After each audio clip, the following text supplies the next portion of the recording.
Can I be heard? Can the world hear me? Shout out to Nightbot. Everybody, give a good old round of applause for posting everything at the exact same time. Many moments after I originally used the command. Hey everyone. Let's see. Alright, we're looking perfection. We're looking good. It's been a little while. I was really hoping. All right, I didn't want to rush it, but I was really hoping we could get some funky fresh Carter beats in the background, but I forgot to ask. So we're gonna be cooking with some Pokemon today, and I have like a big long playlist of Carter music somewhere, but if you missed it, man was absolutely cooking. This is twitch.tv/PinecoBlue. If you're not following, if you're not subscribed, perfection. Check it out. He made some really good music last time. He's working on 20 old songs. But we're going to be working on that today. Didn't get that. Didn't grab that. So instead, we got Pokemon music. I've been talking to people about the friend lock, talking to people about just Pokemon in general. So I'm like, there's nothing more casual than just like listening to like some city tunes. I think we had, what was that? Furret Walk in there. So yeah, Carter was very excited about the last stream, and I think he said he may do some more. So like, fingers crossed, that's gonna be good. Oh my goodness! Hey, and it works right below. Thank you, Ethan, for the $50 donation. Shout out. And I don't know if you missed it. Maybe, thankfully on YouTube we can roll it back a little, but check it out. The ornament fills in ever so slightly. That's innovation right there, Ethan. I don't know what kind of donation challenge. I think I'll probably start doing the donations on, like, when we get to Hearthstone. I'm just gonna be like, yo, if y'all donate, you can put in whatever card you want into this deck, and we'll run with it. But yeah, dude, thank you so much. You just barely beat out the $2 test donation I did to make sure that everything was looking good at the start. So thank you for that. For a little bit of context for today, what are we doing? That's a wonderful question, Northy. It is, not much has been popping so far. This is this is my charity stream for the American Foundation for Suicide Prevention. Since we're doing our summer charity jam, our summer creative jam, my stream / creative activity of choice is often one that never feels like it's very creative because you're just typing characters. It's coding, and we'll get into it in a little bit, what exactly, where this whole idea came from, but essentially, a very popular like coding / game development YouTube channel that I follow very often. He doesn't post much, but it's always quality over quantity. Posted a new challenge like 2 days ago where he gives you this whole like code project. It's pretty much all figured out for you, but instead you just have to create a chess AI. And you're going to be building out a chess AI that which you can then, he'll be taking and running in a big tournament of all of the other chess AIs that are submitted in this contest, and then we'll see where we land. And he'll be making a video on like the best AIs, the worst AIs, some of the most interesting. And I know that we probably can't land anywhere in there. We probably can't land as the best. We can't land at the worst, maybe. But maybe we can have some fun along the way. We can explore a little bit about this. It's not gonna just be looking at text the whole time. For instance, he gave us this project that when you run it, hey, would you look at that? We can literally, play chess against the AI that we're looking at here, right? We can play chess, I think, against, human versus my bot. So this would be the bot that we created. We could be going up against that. We can pit our bot against itself to see how it does. We can look at it versus just like a very basic implementation that's there, and so on. So I was even thinking about that, Amber. Like, because I use ChatGPT sometimes just for like prompting ideas in D&D stuff. So I was like, I wonder if we can use that just to like get us some good chess rules that we might want to implement in our AI. Because like I know chess, but I'm self-taught, so I've never read a chess book, never looked into like what makes a good chess move, moveset, etc. So we're gonna be taking a look at all of that. It's gonna be fun. This is just AI in the classical sense of we are going to give it a list of rules to follow, and it's gonna follow those rules, and we'll see what happens with that. But so what I wanted to do to start is let's take a look at Queen's Gambit is very good. Shout out to Anya Taylor-Joy. Jerry and I were talking about her and Uma Thurman last night after our Barbie viewing. She's not in Barbie, but just thinking about girl bosses, I guess.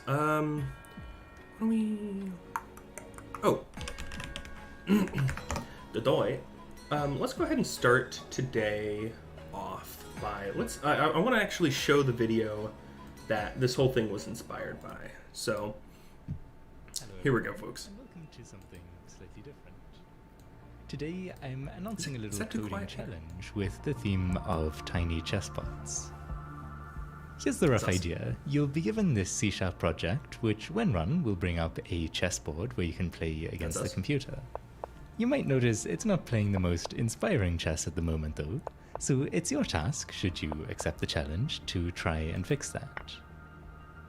Now inside this folder called mybot, you'll find a single C# script called mybot, which is yours to modify.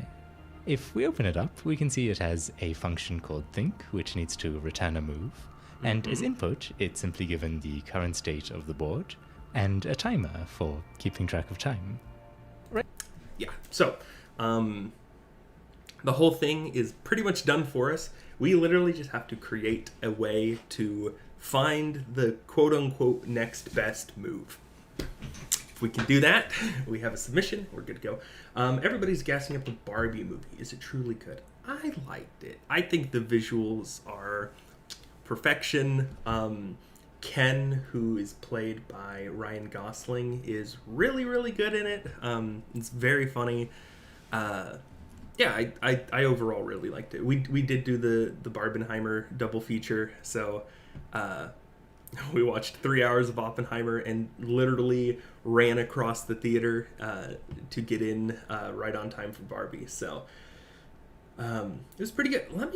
Okay, I keep getting messages that my stream's current bitrate is higher than recommended. I wonder if I haven't dropped a frame though. Are you guys experiencing any issues, or should I just ignore this? Is the stream looking good? How we looking out so far? Well, it's fun. Yeah, exactly.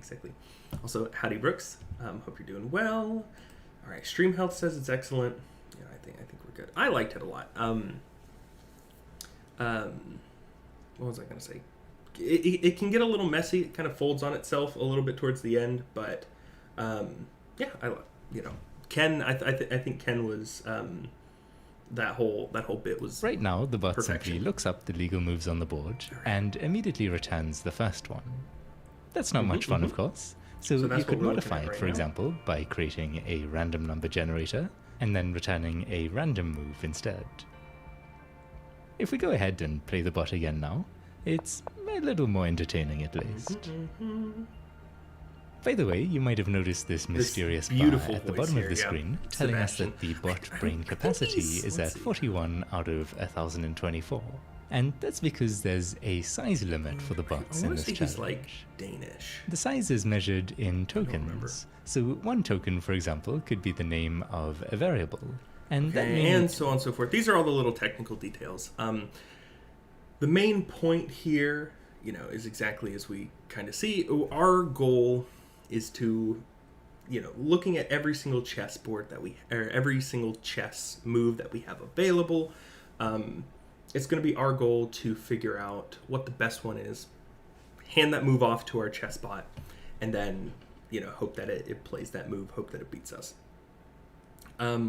Something I thought could be interesting, and I want to hear you guys' opinions. We're gonna go straight to the drawing board first, which is, in general, for those who play chess, for those who don't play chess, but like maybe watched chess or think about it or anything, we're gonna create our own little set of rules that I think we should follow. Whenever I like to code, I was doing this with my friend Logan the other day. I was doing this with my friend Logan the other day. Whenever I like to code, I like to start with intuition. Because whenever you're approaching a problem, what else do you have to go off of, right? Like, really and truly, we only got, here we go. My drawing tablet is like a little wonky right now. There we go. All right. Here we go. So, here's us, and eventually we'll pose the question to ChatGPT and see, maybe some of the things that we should focus on. So, for those who don't play chess, for those who play a little bit of chess, even if you only know about the game vaguely, in your mind's eye, I was trying to reach my forehead, but I've got this hat brim in the way. In your mind's hat brim, what do you think is good? What do you generally think is a good rule that we should follow?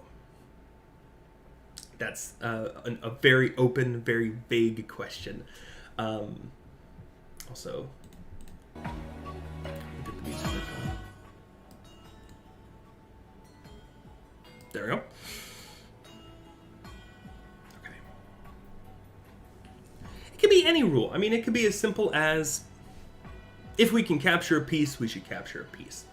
It could be something along the lines of, like, maybe we should always, if we just moved a piece, maybe we should always move something else, right? Maybe we should always kind of march our pawns forward until we can't anymore, right? Like, I've played like a little bit of chess, and even so, it's like I have a hard time thinking about some of this stuff. So I completely get it. Let's see. Something I also thought about running, which was like, all pawns should strive for the queen, right? Like, the Sims Gambit, right? We essentially want, like, we want to look for all pawns should move towards the queen, right? Sure. Oh my goodness. That's it. We're all right. If you're dominating them, throw them a bone to keep it interesting. Okay, so like if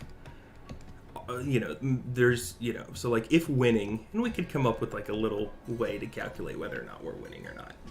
It's not going to be perfect, and believe me, it probably won't even be accurate. Regardless, if we're winning by our own standards, then what we want to do is lose. we want to throw something out there. I wonder if there's a way, like,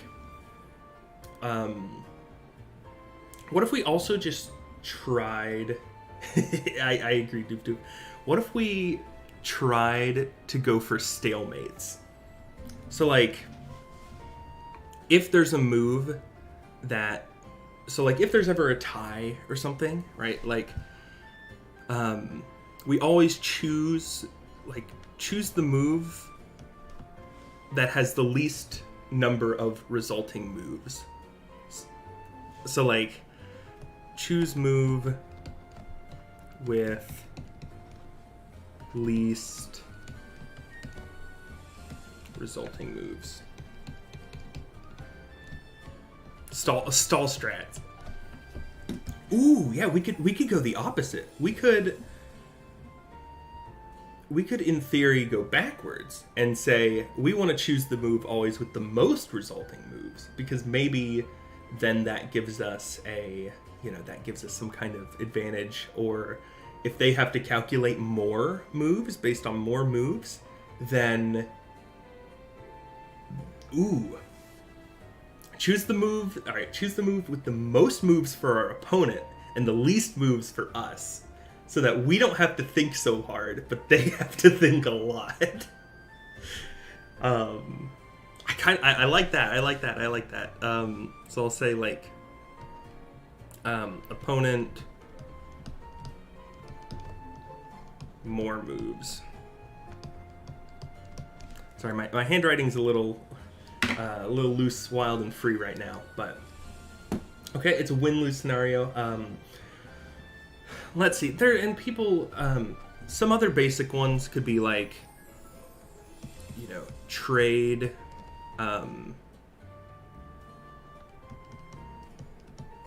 trade pieces of low value for high value, right? So like if there's value, like numbers attributed to different pieces in chess, where it's like, oh, a queen is worth 8 points, a pawn is worth 1 point. So it's like, yeah, if we can capture a piece with a piece of lower value, maybe we should do that. So yeah, I like that. Anything else? We've got a little room down here in the bottom for a brainstorming session. I love all of these ideas. These are things we can act on. These are things we can move forward with. I see the path. I see the path forward in my mind's brim.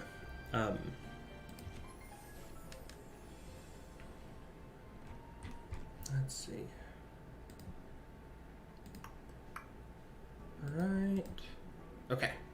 So then, because we as humans, like us here in chat, don't know chess very well, my main plan is let's also ask somebody that should know chess fairly well, which is by our current means, just ask ChatGPT. What are some core rules of chess that we should follow?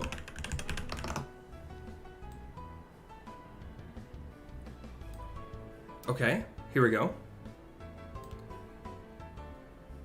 All right, it's just telling me about how to play chess. I already know how to play chess.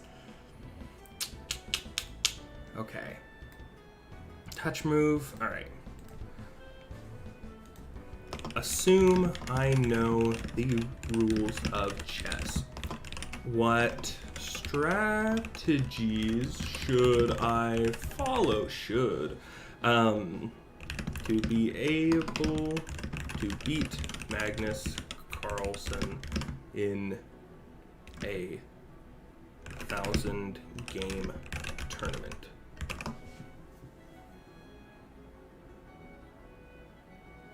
No, okay. Study his game. Work on your openings. Improve tactical skills. Build endgame knowledge. All right.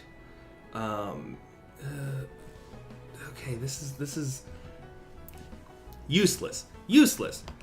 This is useless. I need examples. Come on, bro.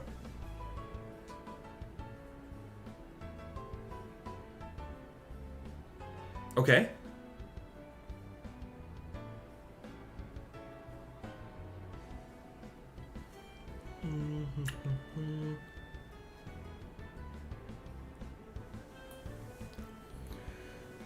Learn from your games. Psychological resilience. Time management, that's important. Surprising moves.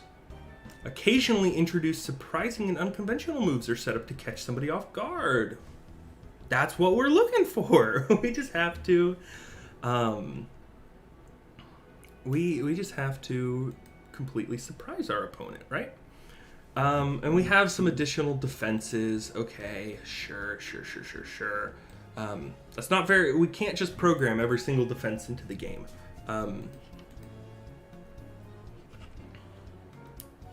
Let's see.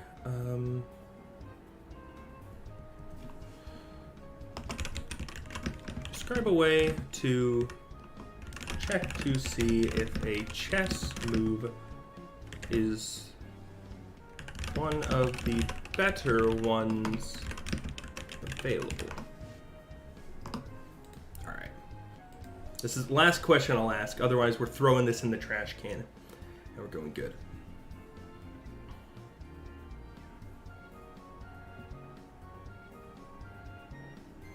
Okay, this is a lot.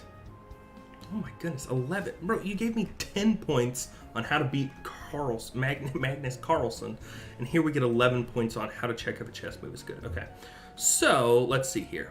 Calculate variations. So we could probably do that. We could check to see what moves we have available. Identify all reasonable moves that fit the position. Focus on moves that address critical aspects of the position, such as attacking the opponent's weaknesses or reinforcing your strengths. Sure. Check for threats. Okay, so we could throw out moves that, you know, have more threats than we have, like defenses, maybe. Prioritize safety. Yeah, avoid moves that weaken your position or leave your king vulnerable. Consider piece activity. Seek to activate all of your pieces and place them on the optimal squares. Centralize your pieces and look for outposts or strong squares that they control important portions of the board. Okay, control the center. Develop your minor pieces. Castling. We should always castle. Yada, yada, yada. This is boring. Chess is boring. Let's freaking go. We've got our own tenants. ChatGPT knows nothing. They've got nothing on us. I can kind of like position that right there. I think we need to focus on what we know best, which is winging it, having fun, and seeing what we can write in code. Which, for instance, is nothing right now. We've got nothing. So let's start with our first tenet, which was, you know, all pawns should go after the queen, right? So the general, like the idea here, let's take a look at our code to show you what we're working with, which is, you know, so we have a function that can give us all of the legal moves that we can take. So this is just, here's a list of everything that you can, you know, that you can do.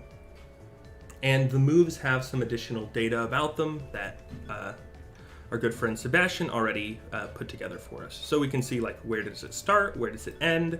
We could see, you know, what piece, let's see. Oh, what piece is actually moving. I believe this is if we're capturing something, what piece are we capturing? And, if it's a promotion, what is it promoting to? So we could see, like, you know, could we promote to a queen or something else, right? Also, a few other pieces of information. Is this move a castle? So, castling, of course, will like swap our rook and our king and kind of set up a defense there. We can also see, is it a promotion? Is null? What is null used for? I have no clue. Raw value, that might be the actual, like, shorthand for the move, and right, so on. All of this jargon. We don't really need to know about that. All we need to know is, like, looking at this data, what things do we have that we could search by to maybe help us make a more informed or like a smarter decision, right? So, for instance, we could say, oh yeah, like, let's look at all of our moves and let's just look at the ones that have a capture piece type of a queen. And then, hey, look at that, like, let's capture that queen. If we have the option to capture our queen, we should always do that, right? That's one option. Promotion piece, again, if we have the option to promote, we can always do that. And then I saw from, he wrote, from his example of Evilbot, we could also write something like this to essentially say, if a move, if a move would cause checkmate, then like we should always play that move, which that goes for the win, right? It's like, if we just immediately checkmate, or if we can checkmate our opponent, like let's see what happens here. So I think genuinely that's probably a good move, or like a good plan to start with, which is let's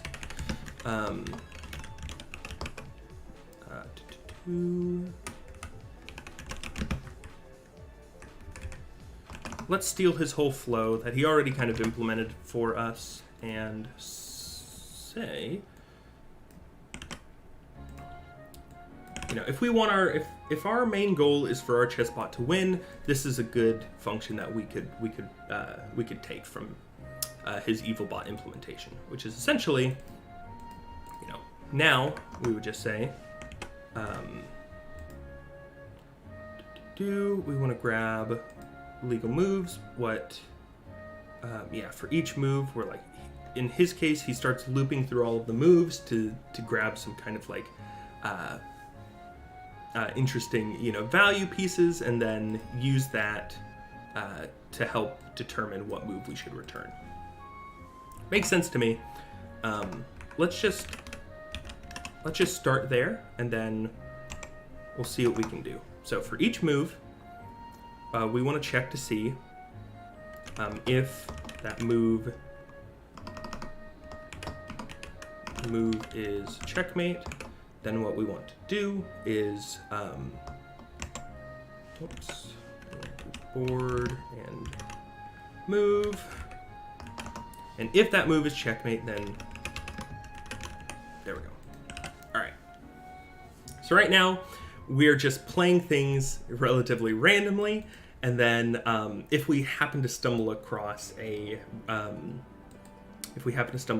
our random a move that would give us checkmate, we're always going to perform that move. Okay. So, there's a few different I'm okay at coding. What I find is like I'm much better at problem solving than actual coding per se, and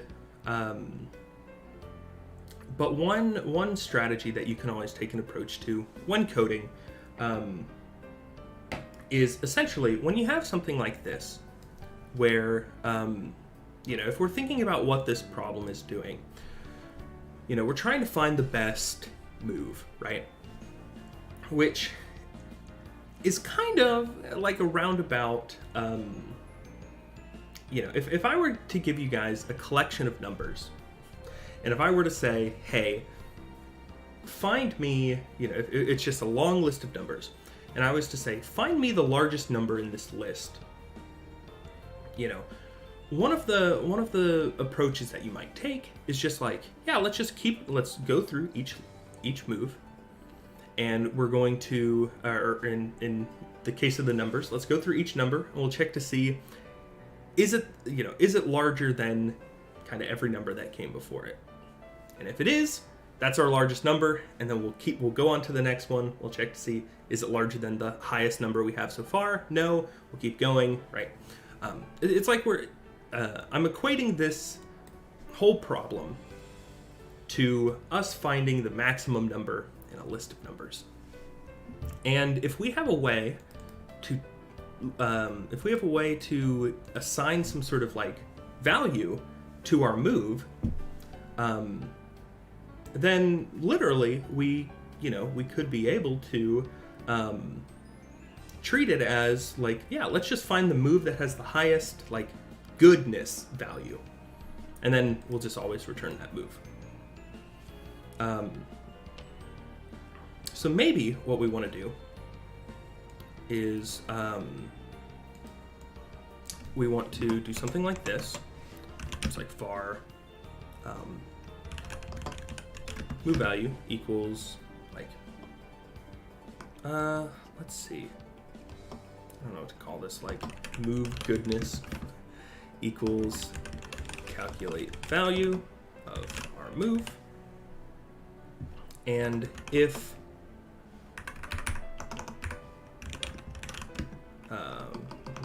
what we might want here is like if var best move equals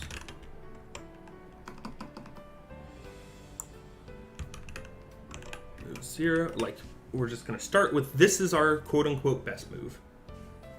We'll look at every other move and essentially if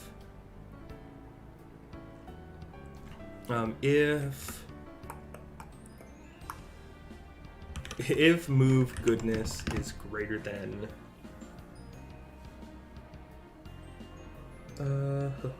we'll also need an int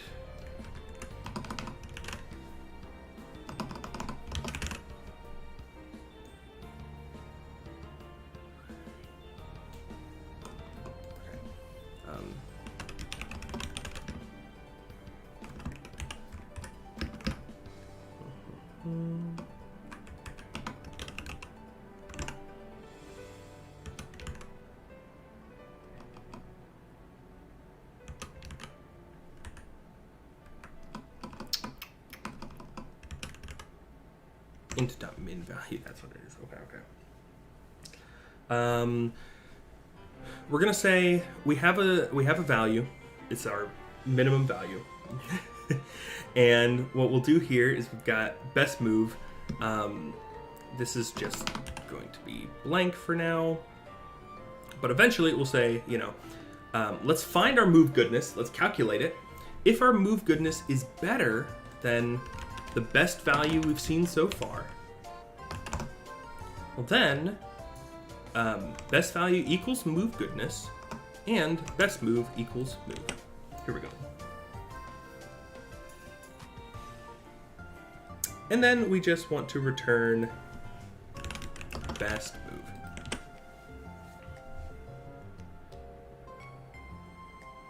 Use of unassigned, because sure. There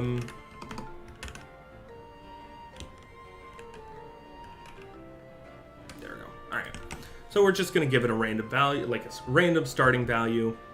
And we're going to say that, we'll start with, we're looking for anything that can give us a better value than negative, 2 million, billion, trillion, whatever, right? I think it's around like 214 million, something like that. All right, which means now this is the function of our program. All we have to do is create a little calculation that will say give us the best move, right? And maybe we can, if we work with this, right? So this would be like public int. I don't need all this public stuff. I can just do int calculate value. We take in a. I think we should also take in a board and a move. Here we go. And now what we can essentially say is we calculate value based on our board and our move. And as long as we can come up with a way to, assign a value here to our best move, then we're, if we have a way that we can assign goodness values to our moves, then our entire program is done. That is now the updated version of our problem. Our problem now is, let's find a way to assign values to different moves based on how good we think they are. And that's why we started this whole thing out by writing, our small rules, right? Our goodie points. We're gonna give goodie points to our moves. And honestly, it's great that you say that, Northy, because that's kind of how I want to treat it. I want to essentially, let's say, let's create a variable. This will be our goodie points, right? And essentially, let's just start at 0. We're going to assume every move is meh. It's a meh move. And what we'll do is we'll just go through and this is just a comment, so we can leave ourselves notes here, but we'll go through and raise or lower this value based on some other conditions, right? So if we find this move is pretty good, we'll bump it up. If we find this move is pretty bad, we'll bump it down. And then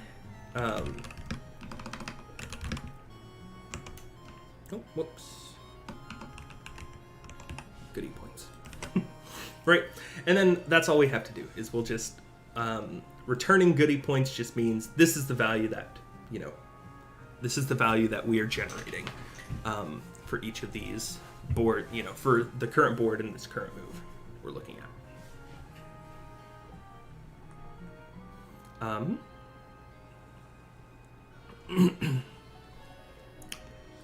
And with that in mind, so our new problem now is we just need to go through and we need to raise our goodie points or lower our goodie points based on some conditions that we have here.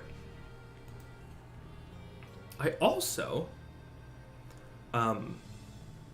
what I'd like to do is right after we check this value here, this is just like a little bit of code optimization, but essentially if our move goodness is the best that we can do, which is our int.max value. So, we start with our min value. This is the worst that we could possibly have. And if we find a move that is the best thing that we could probably do, then let's just go ahead and we can use this keyword break to say, I don't care about looking at any other moves. I've already found the best one. So we're going to skip this. We're going to ignore all of this. And we're going straight to, we're going to remove this, return this, and we're done. We did it. So now, this is just a way that we can make our code go a little bit faster, mainly because if our code is faster, then if our code is faster, then they're going to be thinking harder than we are, right? And that's our main goal, is we want them to try hard, and we don't want to sweat in the slightest. Completely aside to trying to win, but now I wonder how many bots are going to be submitted. So I know I probably more than you think. I know a lot of people have already talked about making it so that if it can en passant, which is the move where it's the rare way that a pawn can capture another pawn. If you can en passant, then people are going to just hard code to always en passant. I have a feeling. There's going to be more meme entries than not. Case in point, our entry here talks about move goodness and goodie points, so we're already winning. So one other thing that we need to keep in mind, which is an interesting challenge of this application and this challenge, a unique limitation that Sebastian has thrown on all of us is that if you take a look here, Sebastian has limited the amount of brain capacity that every bot gets. This is essentially a value that is associated with like how long or kind of like in-depth your code is. And based on like how many functions you have and how many variables you have, etc., you know, this value goes up and down. So if there are ways for us to sort of make optimizations to our code, that's going to free up our bot's brain capacity and give us more code that we can work with to make our bot more nuanced.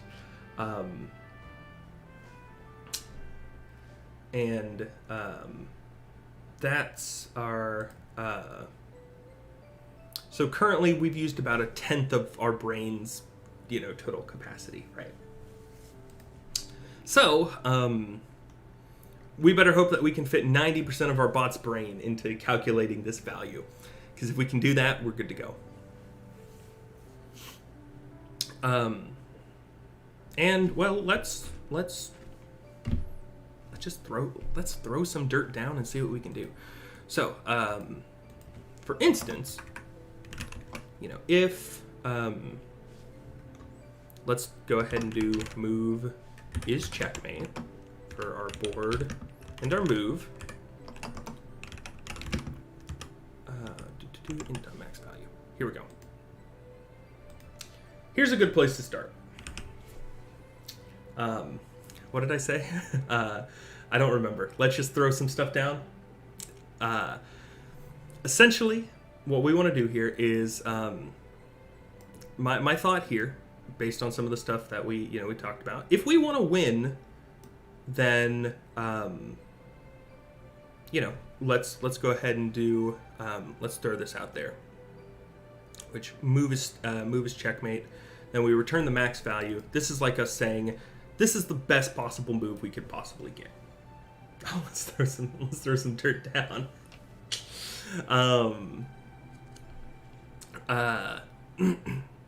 Right.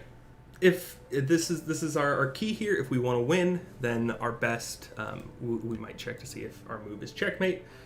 And that's the best possible move we could do. Sage, you're one step ahead of me. Do we want to lose? How can we make it? How can we force ourselves to lose?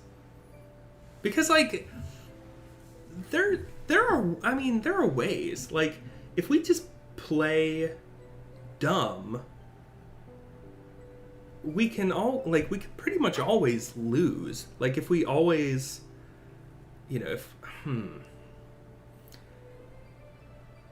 silly points. You're proposing quite the change here, Sage.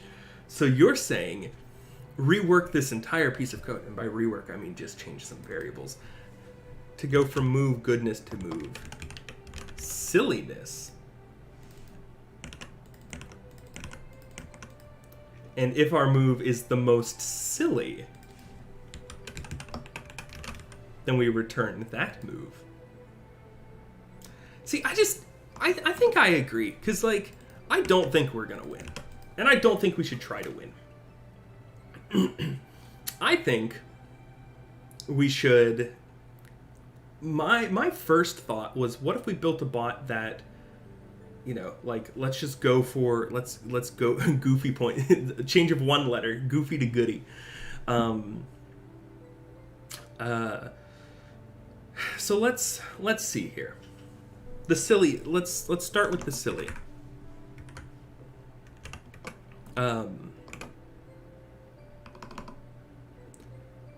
The silly points. If do move dot is en passant. Next value. There we go.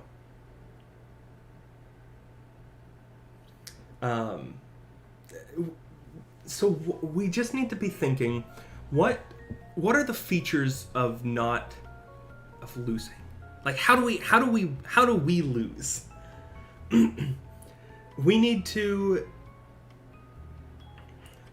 I need to look at a chessboard. Where's a chessboard? Okay. How do we lose?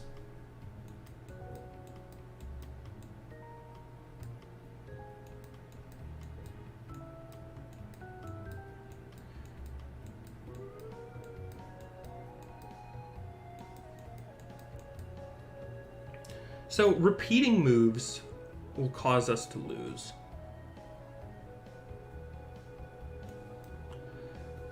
If we wanted to be evil, we could literally always repeat moves. Then it's up to them, to take the impetus to keep moving and attack us, right? Do something assertive nobody knows how to react to, and then just clothesline them with a win. Like, my first thought is, repeating moves is always interesting. Another thought could be only move pawns. In theory, we could really just start by always moving, appropriate pawns. Is there... Let's see.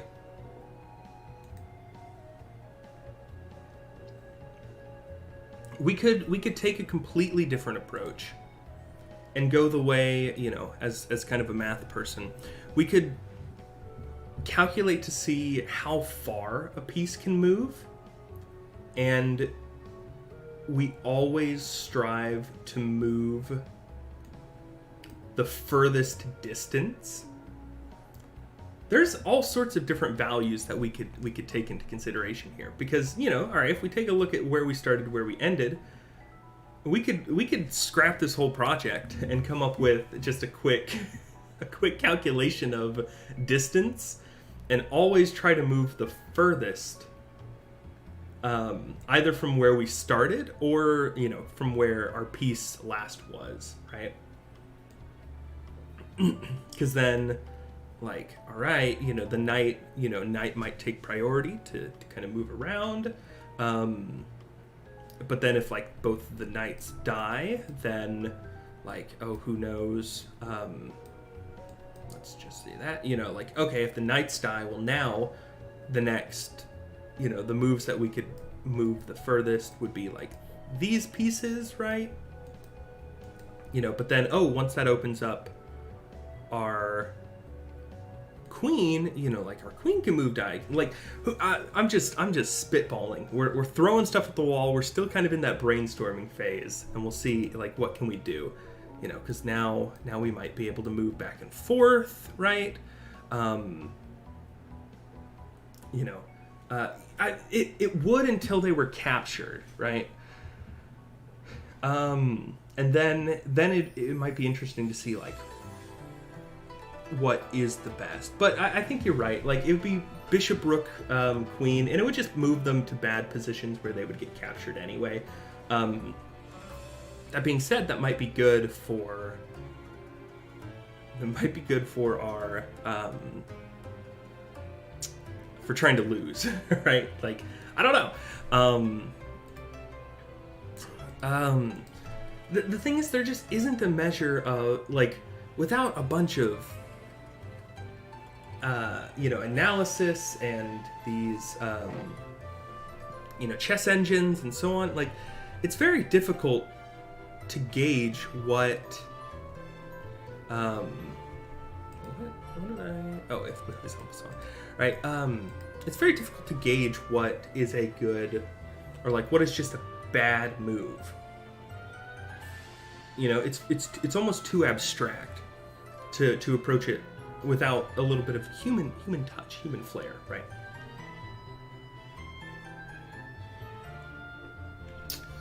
So let's think. Let's think this through.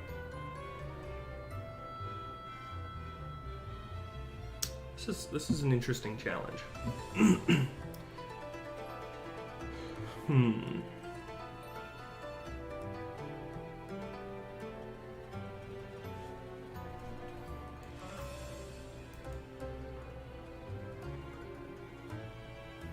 I know. He's got to be one goofy guy.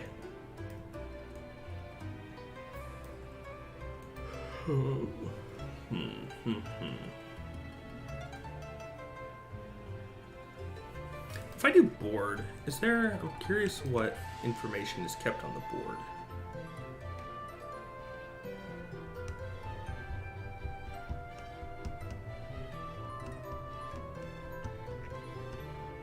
Okay.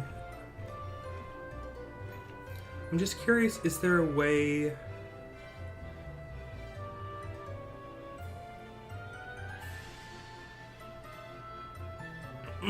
Gets the piece on the given square. If the square is empty, it'll be none. Gets a piece list. Okay, wait. So we can... Gets a list of pieces and their given type and color. Does it... I was gonna say, does it tell us what square they're on?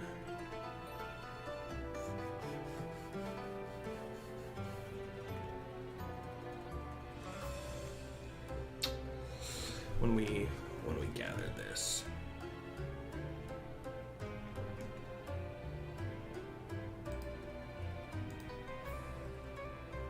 Board. Okay, wait, let me go back to board. I was just gonna say, if there's a way to get all of the list's pieces, that might be interesting. You know, knowing where all the pieces are would be neat.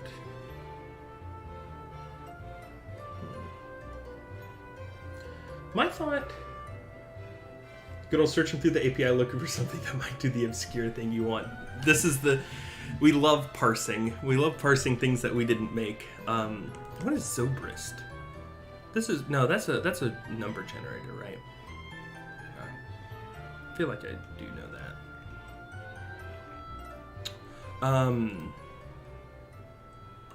What was I gonna say? We're gonna go back to my bot. I feel like something that we can do is something that just jumps out, and mainly just to like move things along, and for us to get kind of like a solution, and to finish something. Because, like, you know, I don't want to just sit here looking at random stuff forever. Let's start by, rather than gunning for losses or gunning for wins, let's write some code that will meet in the middle, and let's shoot for stalemates.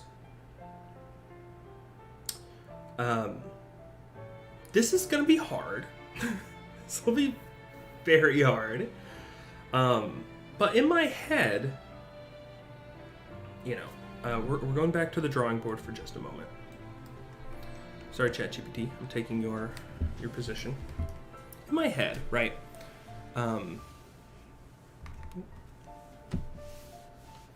Each move, you know, spawns off a bunch of other moves, right? You know, we would call this like a tree, right? Where each move that we have, you know, has a bunch of other moves that are attributed to it, right? And so on. With the way that chess works, this is... Okay, with the way that chess works, had to re-plug this in. It's kind of back and forth, where the blue moves are our moves, then we have a number of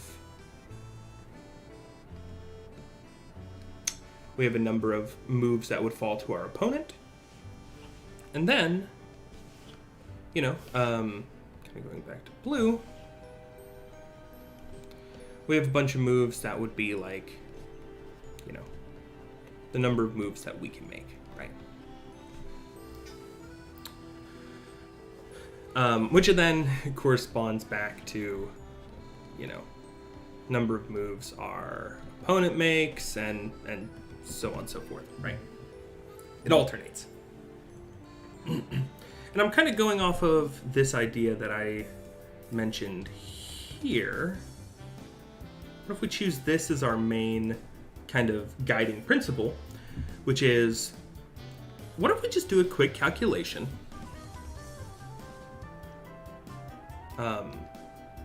We look forward, forward ahead, and we see, how many moves, like, if we're going to make a move, how many opponent moves does it have? And how many, and then what's the average number of moves we have after that? And we take the smallest number of moves that we have, but the largest number of moves, they have. So maybe we weight that, or we prioritize like one over the other. And it again kind of becomes like just a play of numbers. But then maybe that would push us towards losing. Yeah, that would push us towards losing and stalemates in the direction that we want. Because if we do that, sorry, this music's going a little too hard for my big braining. Just had to turn it down a smidge. If we do it this way, then what we're running into is we're kind of always converging on the ending of a game. And if we take that, if we converge upon that ending, then we're going to ultimately just look for the fastest way to lose, right? Maybe? Is that what I'm thinking of? We want to look for the fastest way to lose, so we're trying to find... that would be too hard. All right, we're in my head, I feel like this works. We're gonna, to quote my friend, which was me earlier, but then brought up to me by my friend, we're gonna throw some dirt down, see what happens here. We don't care about if the move is checkmate. We don't care about... We do care about... No, we don't care about calculating this value. All we're gonna do is for each move... Well, I think we do want to calculate value. Let's bring that back.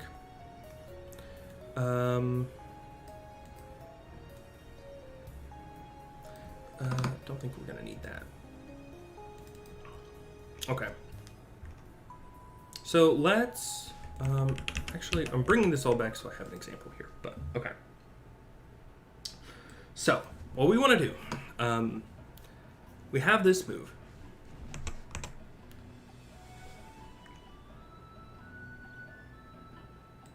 Okay, we're jumping around. New idea, scrap it all. We're starting from scratch. Okay, for each move, what we're gonna do, and we'll leave this here. For each move, what we want to do is we want a variable for opponent move count equals what we're first going to do is board.makeMove. What we're going to do then is our opponent move count is going to be equal to board.getLegalMoves. And then what we can do is for each opponent move in moves, in, wait. Oh, this is opponent moves. I'm sorry. Opponent move count is equal to board, opponent moves dot length. Whoops, that's just a property. Okay. So, for each of our moves, we're going to make that move. We're going to get the legal number of moves that results from that. We're going to see how many there are. And then for each move, so this is our number of moves our opponent can make. Sure. And then for each one of them, what we're going to do is, this might be bad, we're going to make move, and what we can then do is var our next move equals, our next moves is board.getLegalMoves, and var next move count equals our next moves dot length. Okay, am I thinking about this correct? For each opponent move in moves, we want to do the following. We're going to pretend to make our move, and then, or we're going to make our opponent's move, and then see how many moves we would have as a result of that. Yeah, that makes sense. And we'll see, and this is the number of moves if our opponent made op move. Okay, yes. Which means we need to sum all of these up, which is next move sum. We need a sum. This is 0. And what we do is var, and what we can do is next move sum plus equal to our next moves dot length. So we actually don't need this variable. And we don't even need this variable. We can just do this. Okay. Then when we do that, well, we want to board dot undo move, op move. There we go. And then after all of this, we want to do board dot undo move. Okay. So we yeah. Next move sum, op move count.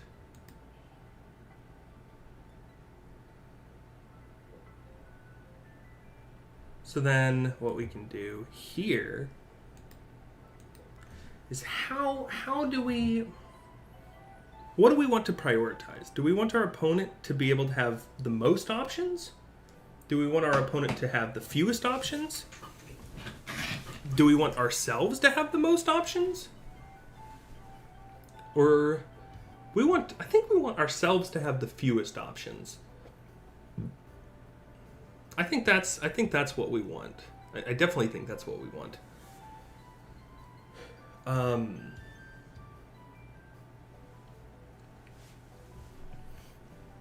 And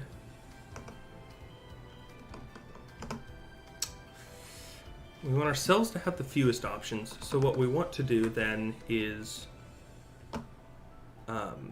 best move equals move. So we want to essentially say, like, if next move sum is less than best value, let's just say this, we're going to do this. And it's that same concept. So what this kind of says is, if this move would result in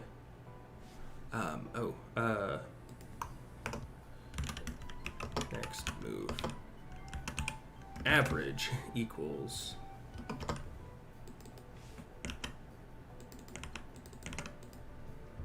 so if next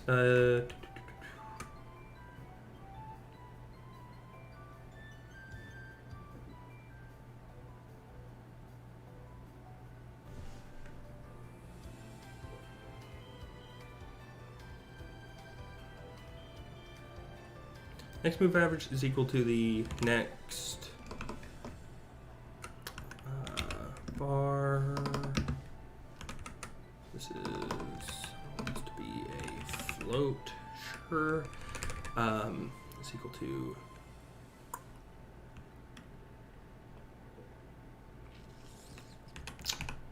opponent moves.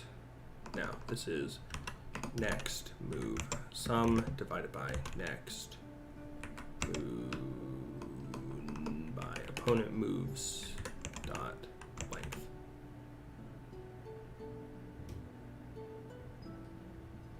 Is that right? Am I thinking? I'm getting ahead of myself. And what we want here is this value should be a float, which is just a decimal.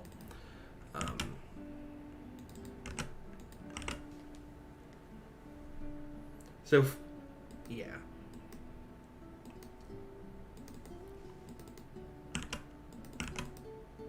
Okay. So, okay, something like this. So let me run this back from the top. We have our list of moves. For each one of these moves, we want to do the following. We're going to see what moves our opponent could make. We're going to grab how many moves they can make. Let's say they can make 15. We're then going to grab the sum of whatever moves we could make as a result of the moves that they could make. And we then take the average, which is the total number of moves we could make as a result, divided by the total number of moves the opponent made or could make. Yeah, that sounds right to me. And so then we're looking for the lowest average.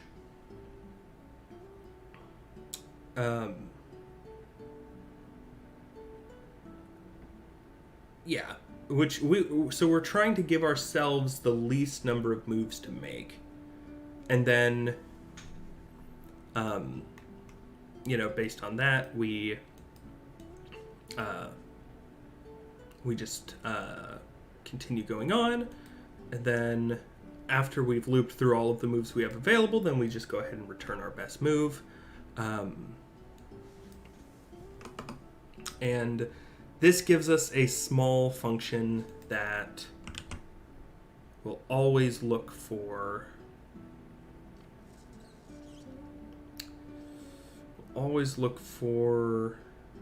a way to cut. We're like cutting branches. We're going to make moves that will inevitably screw us over.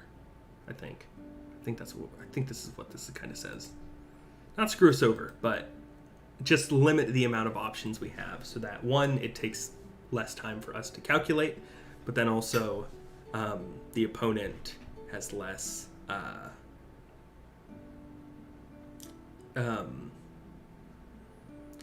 but we're still approaching like the end of some kind of game.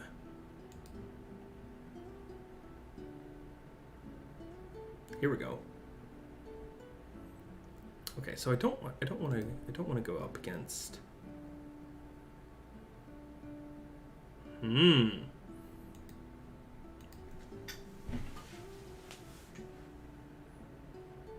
that's kind of interesting, because it also, in a few of these scenarios, it looks like it won. I'm just running it now. Wait, are we winning? No, my bot. Okay. We've stalemated 2, and we've lost. We've not won a single game. This is perfect. Perfection.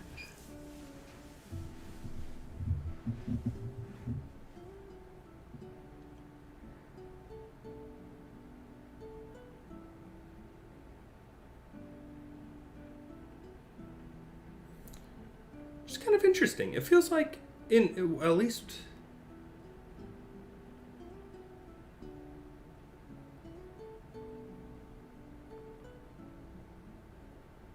Feels like in at least some of this, we should be able to, have the opportunity to stalemate approach, but I guess not.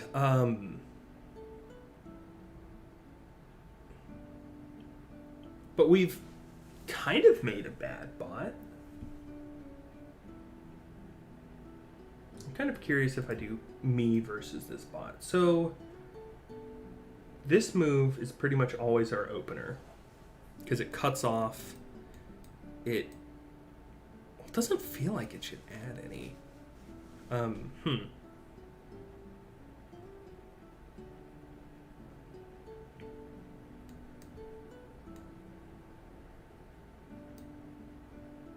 Oh, that gives up. Interesting. Okay. That one was forced. Wait, what am I doing? Let me try this again.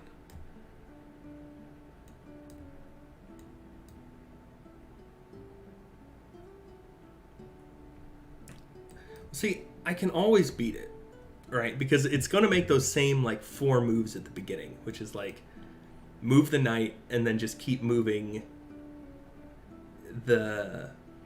it looks like it's going to keep moving the rook back and forth forever. Not a bad idea.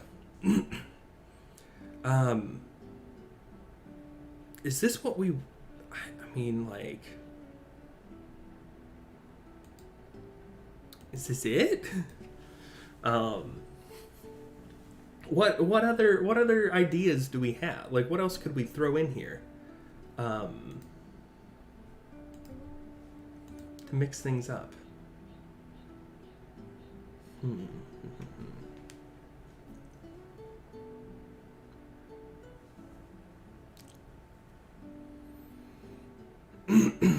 It's always going to stalemate against itself because of the repetition.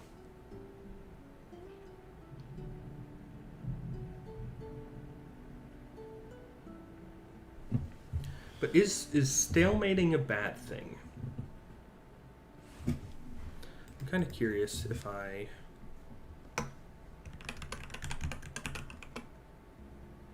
I want to log...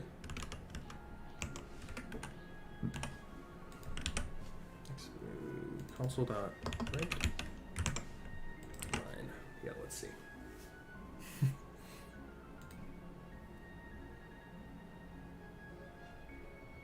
Alright, I want to print out the average, like the averages. Okay, on average. Well, that's one thing. Forgot, I need to turn...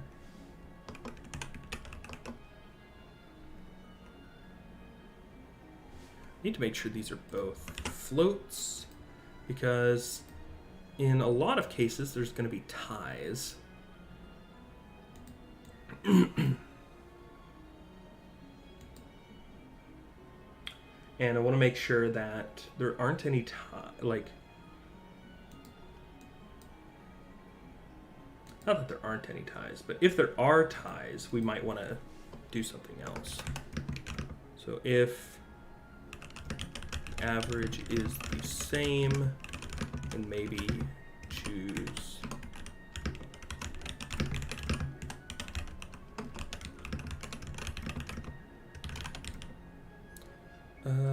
if the average is the same, maybe choose choose the move with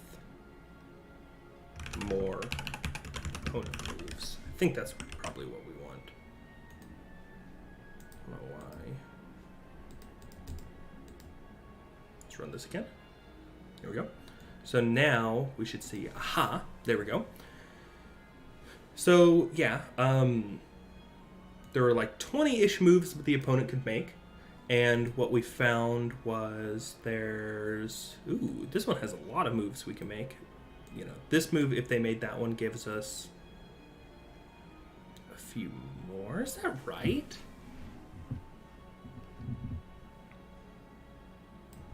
What am I averaging? The next move.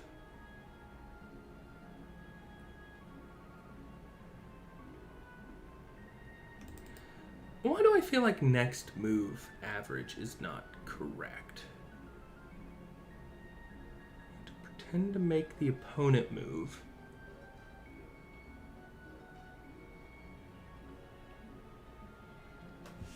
What does make move do?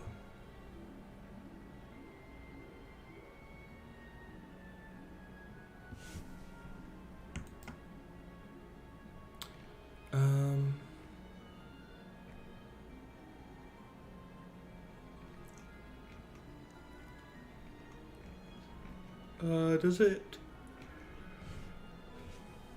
Oh, okay. So it does. All right, perfect. It does change sides. That's what I needed to know. So if it changes sides, then I'm pretty sure this is still correct.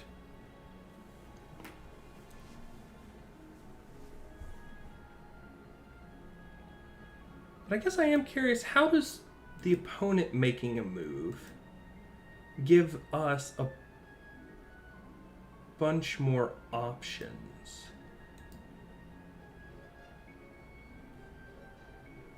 Like, if I'm... Like, what move can I make that would give the opponent more options?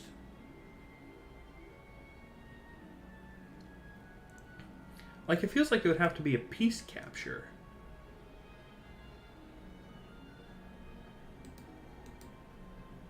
Oh no.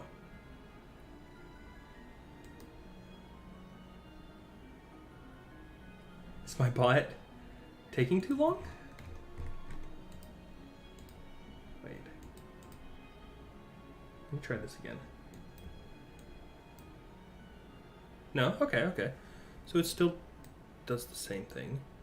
But it made a pretty okay capture. Interesting. Is this move... Huh.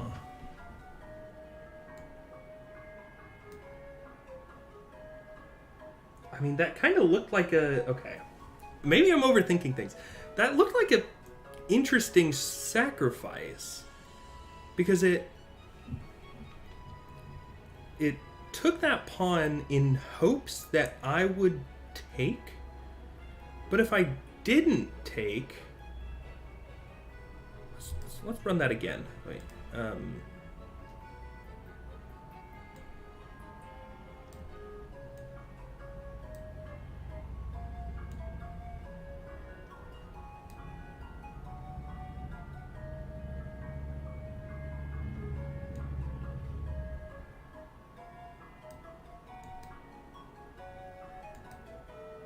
So it did choose to take that, but if I don't take, what happens?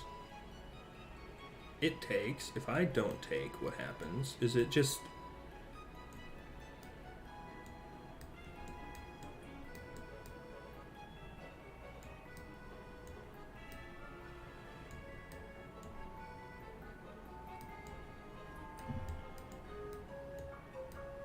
It just wants to put itself in a corner.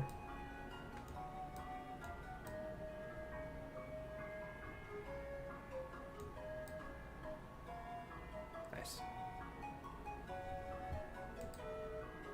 0.1. Okay.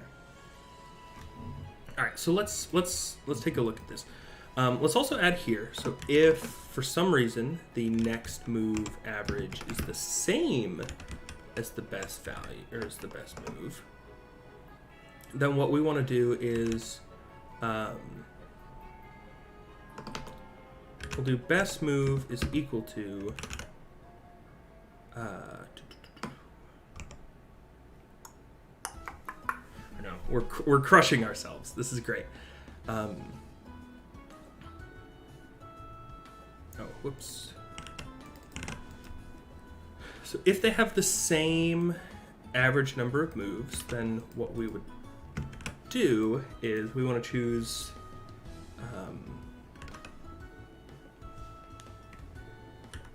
Best value equal, or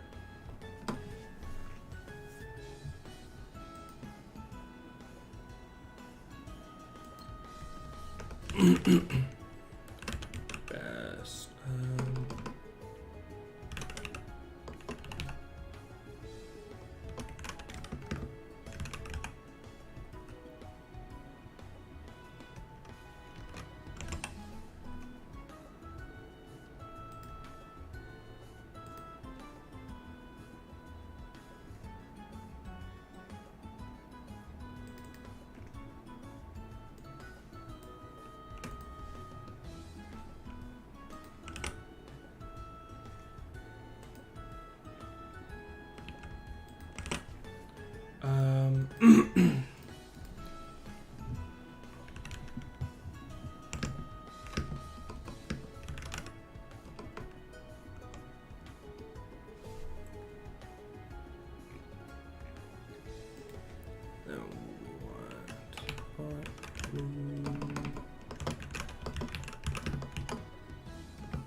No, this is all from Pokemon. I don't know what song this is particularly. Let's see.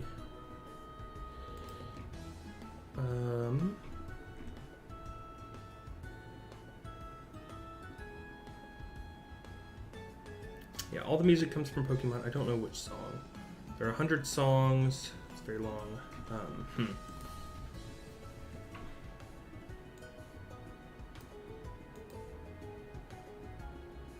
Move count.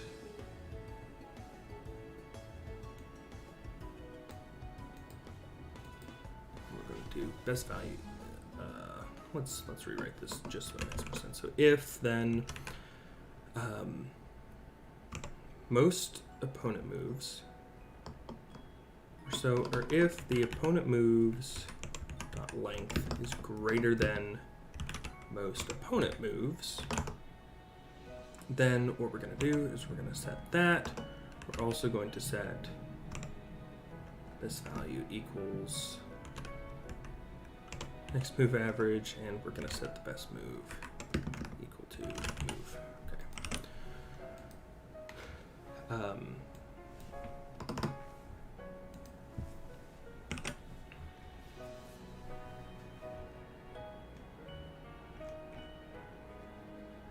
Okay, let's try running that.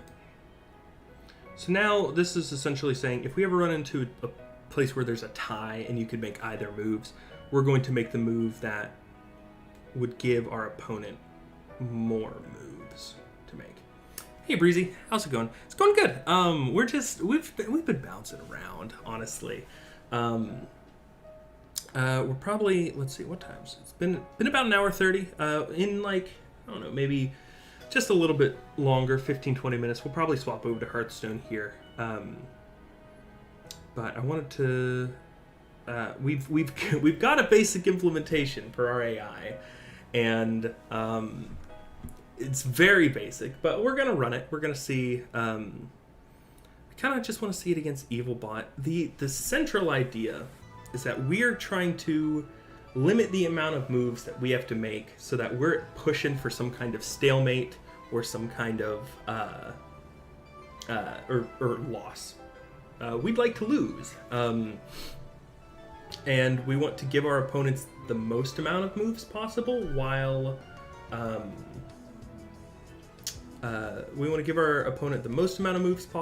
limiting the amount of moves that we have. That's our central idea here. And I think there's one more thing I can think of, which is we're probably gonna. I may add something to keep track of the last few moves, and if we've made the same move thrice, I think it's actually twice. Move a random piece instead. Do something like this. So essentially, like, we don't want to repeat, because if we repeat, that could No, repeating would be a loss or a stalemate, so that actually might be fine. But maybe since we don't want stalemates and we want losses, we might try to add a little bit of randomness in there to jostle the board enough so that we're gunning more for losses than stalemates. This is a big potential we're gonna have to figure out. Regardless, let's just run it. This is 1,000 games against the AI that the developer of this challenge put. And our goal here is to stalemate and to lose. And as you can see, we've stalemated twice and we've lost all of them so far.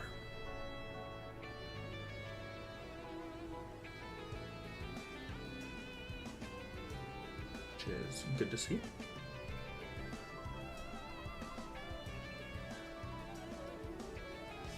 Mm-hmm. Yeah, no worries. Yeah, thank you so much, Doof Doof. Take some time. Whenever you're back, we'll be chilling.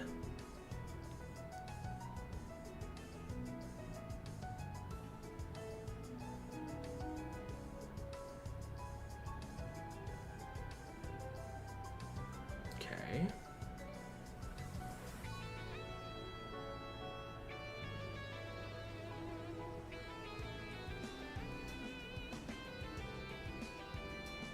Because I do think, like, let me face my bot against each other.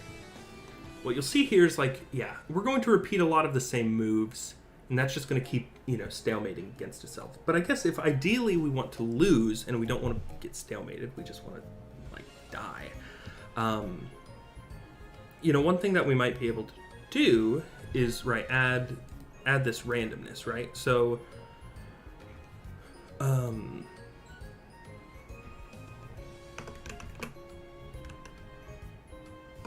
I wonder if there's a way. Let me see. Move.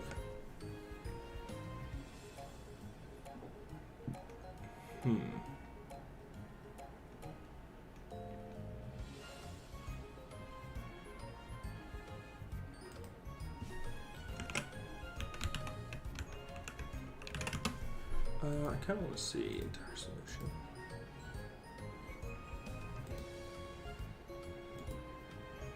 Let's see, how does it check to see repetition?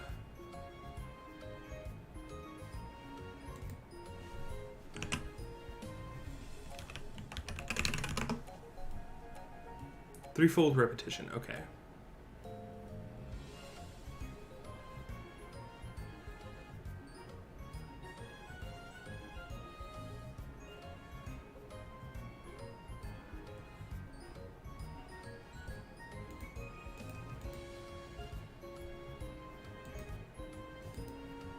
Let me check here. If I can do, like, if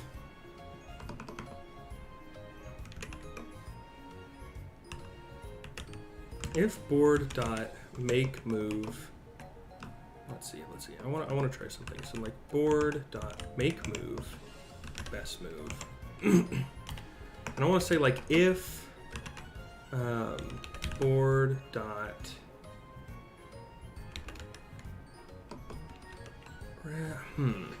like, where do I actually get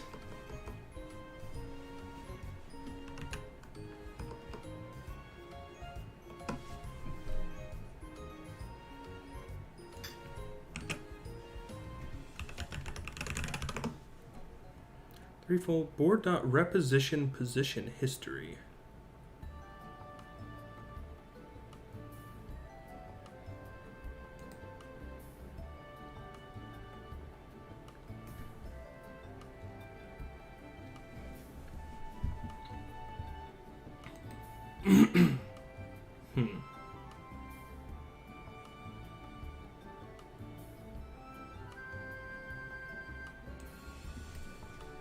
I'm curious.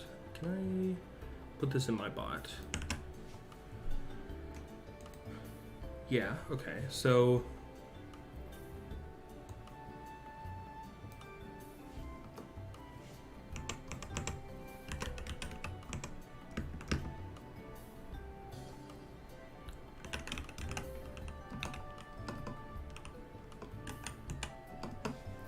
So we'll just make a random move instead. So this would be like moves dot moves dot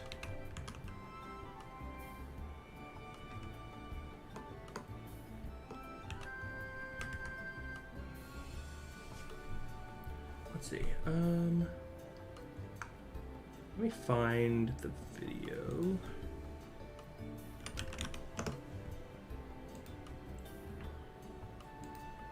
I want to see how he does random moves. Oh, he just does system.random. Okay, never mind. System dot.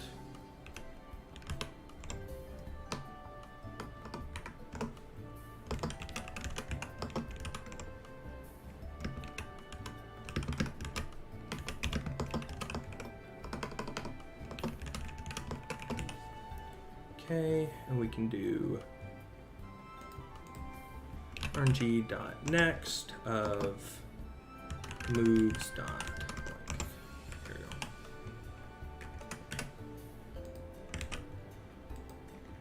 Now what did I accidentally remove something? Did I? Wait, what is, huh?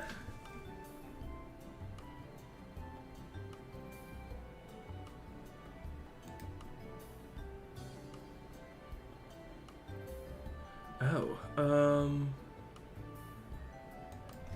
don't think I need this.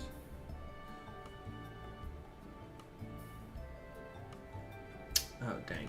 There's something about, let me see at the end.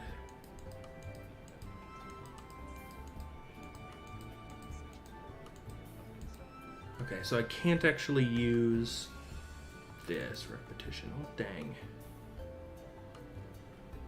Well, shoot.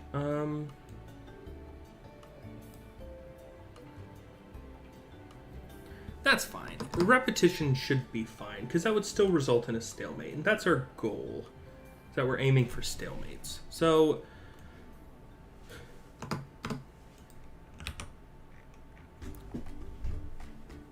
ultimately, I think that's about it.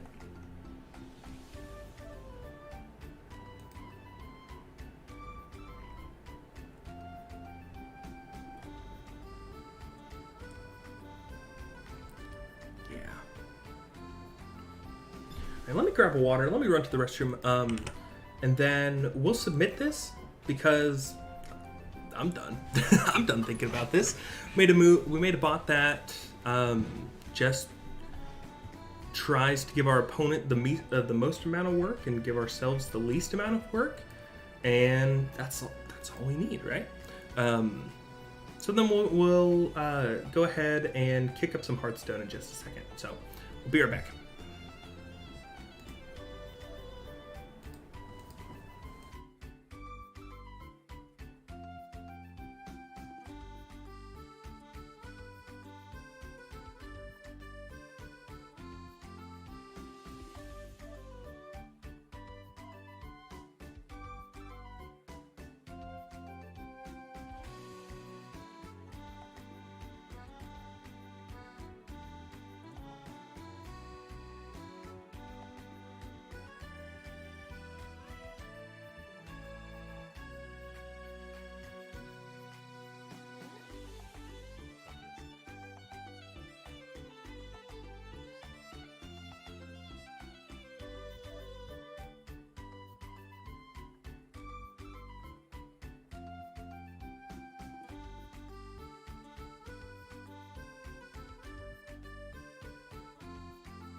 Howdy, everyone. All right. So, oh no, my email is, oh no. Anyway, yeah, sure, I'll record my email. Author name, hilovods. Give your bot a name. We need, what do we call this thing? Chess. Like, what is it? So it's really good. Just Stalebot. Stalebot. Maximus. Sure. Maximilian Stalebot. There we go. Maximilian Stalebot. How does my bot search positions? I think it does some form of minimax. I technically, like, it searches forward positions and positions of positions to kind of find some sort of value. I want to say that's what it does. Our handcrafted evaluation function is just the count of moves that would result. Description. The bot looks to maximize the number of moves the opponent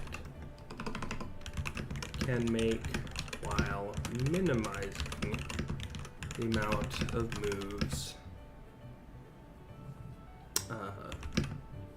we would make as a result to the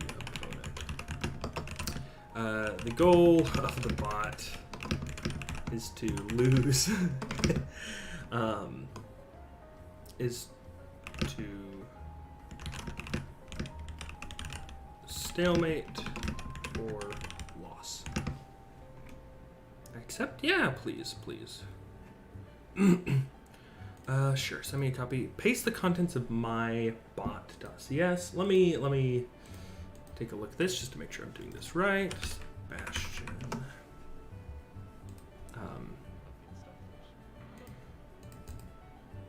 Or participate. I just want to see if how much does he copy? No? Alright,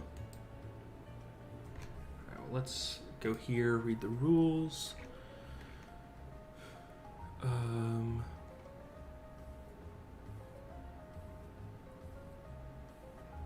Okay, you may not restrict this. Is there anything on submitting?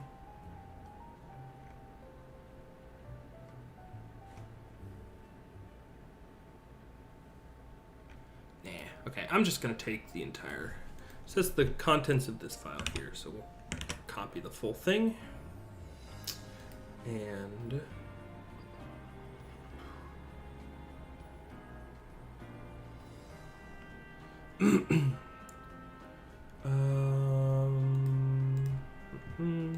go back here. There we go. Yeah, that's everything. Turn best move. I accept. Submit. And voila, we finished. Just a pretty simple implementation that just does exactly as we described. It'll maximize the amount of moves our opponents make while minimizing the amount of moves we have to make as a result.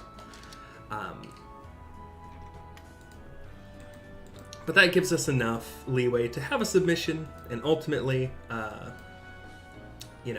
just get some more code practice and talk about different problem-solving patterns.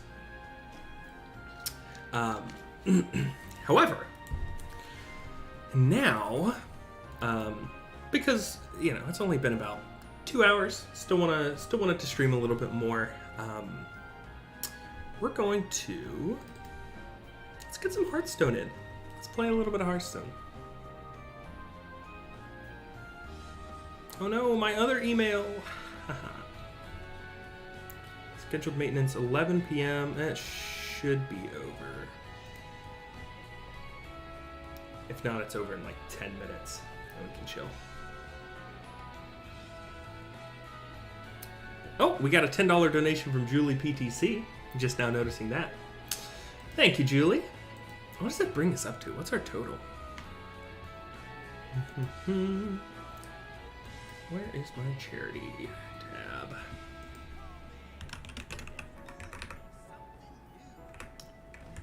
Alright. That brings us up to a total of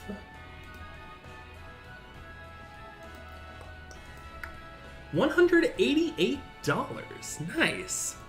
Lovely to see. With 2 days left, we're still cooking. But thank you all. I'll probably have to get a nice donation in as well. But okay, we'll close out this.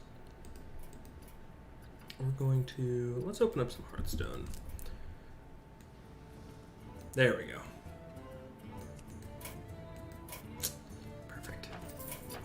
Let's see, do we want to spend money in the shop? Ooh. Ooh. $1 for 99. I mean, if we must, we'll also put it in full screen.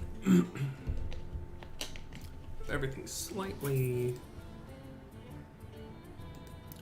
cropped. Let me fix that.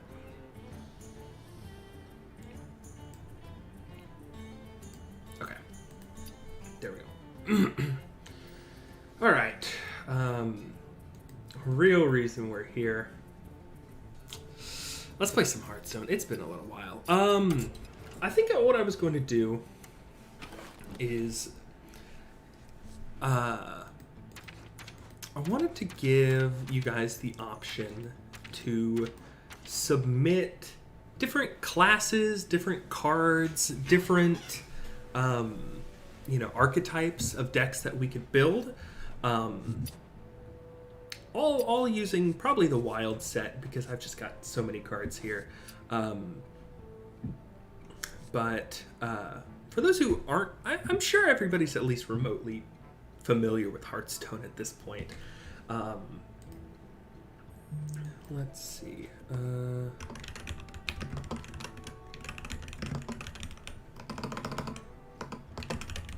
Let me also change this up. We are now gaming. We are now playing Hearthstone. Hearthstone. Okay. Perfect. All right. But for those who are unfamiliar, Hearthstone is just a card game in which there are now 11 different classes based on generic RPG, fantasy, and specifically like World of Warcraft classes pit against each other with 30 card decks of minions, spells, locations, and weapons, and all sorts of stuff. Each card has their own stats attributed to it. So if we take a look at some of the minions that are here, we'll see that they have a mana cost. We have health and attack. Oh man, I would flounder incredibly hard if I was trying to make a Hearthstone AI. But also, welcome back, Amber. It's a combination of kind of like getting control of the board, having stronger minions than your opponent, but then also, securing the win by reducing your opponent's health down to 0, right? There's some pretty cute guys in here, like, for instance, Sir Finley Sea Guide. He's a Murloc. Murloc are like fish people. And that's kind of... but then you also have things like pirates, mechs, beasts, all sorts of different classes and what we would call like card tribes that you can build around. So like, here's a mech, there's synergy with other mechs, mechs can buff, etc. Undead, right, so on and so forth. I have a few different decks all listed out here. Some like one that I've been having a lot of fun with is the shaman deck that has totems, which the idea here is just to summon a bunch of small totems and then find ways to buff them up through other cards that exist. And let me.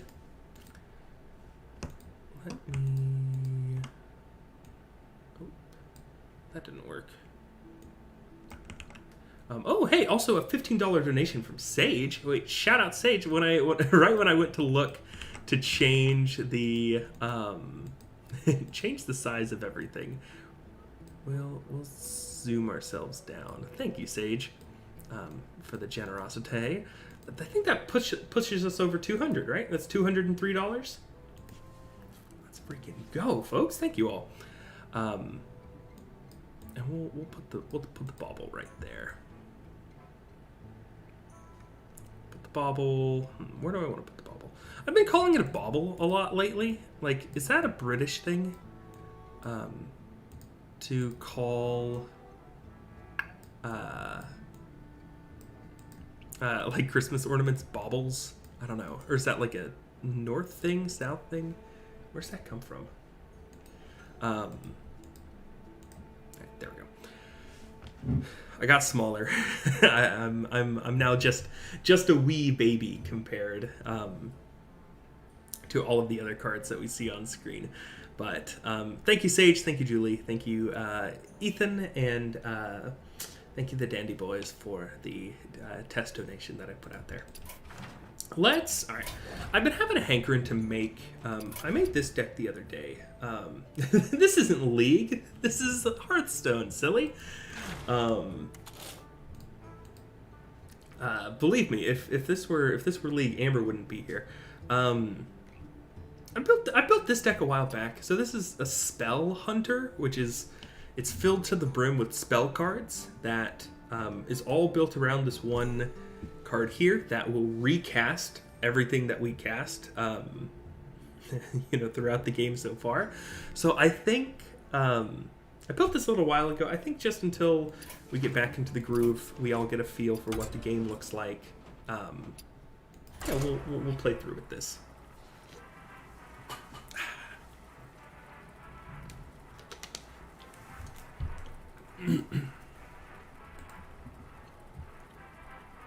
I haven't listened to the music in Hearthstone in a very long time.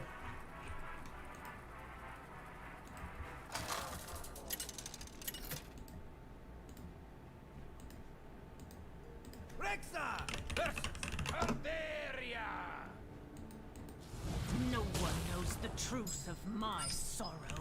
Let the hunt begin. Let me...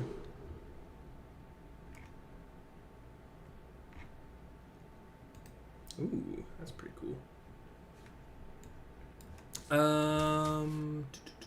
Yeah. Holding on to this card is always good because then that's like our win condition, right? We're making something fancy as well.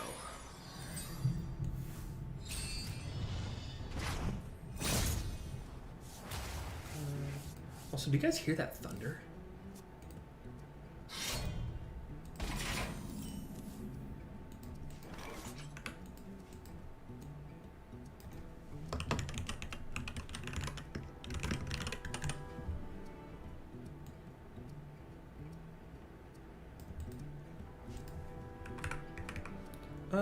Do I want to summon a monkey? Let's go ahead. Our opponent's got nothing. Our opponent's just vibing. So let's go ahead and gain control of the board by playing just a silly little guy. Alright. Sorry, I'm also editing everything in the meantime. So I'm like not looking at my screen in the slightest. Where do I check?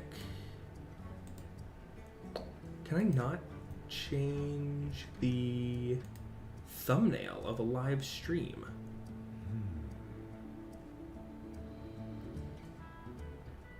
I guess I can't. Let's see, edit, description? No. Okay, fine. I'll play the game. Barrel of Monkeys. Every time you play it, you summon a 1/4 monkey with taunt, and then would you look at that? It comes back to your hand, but it summons. But you can only use this card 3 times. Yeah, it's a. Oh, I forgot I have. Okay, I put myself in the worst position possible. Let's see, because I have my deck tracker. So So what we'll do is we'll put ourselves over here. I don't think I care. Let me turn on my settings. I don't care about the opponent's tracker. Enable secret helper, sure, all the counters, that's fine. So I'll just put myself up here. We'll kind of make ourselves a little larger. We'll bring all of the donations there as well. That nicely fits. And then the donation bubble right below it. Perfect, okay. There we go. And now you can see I also have a deck tracker opened up for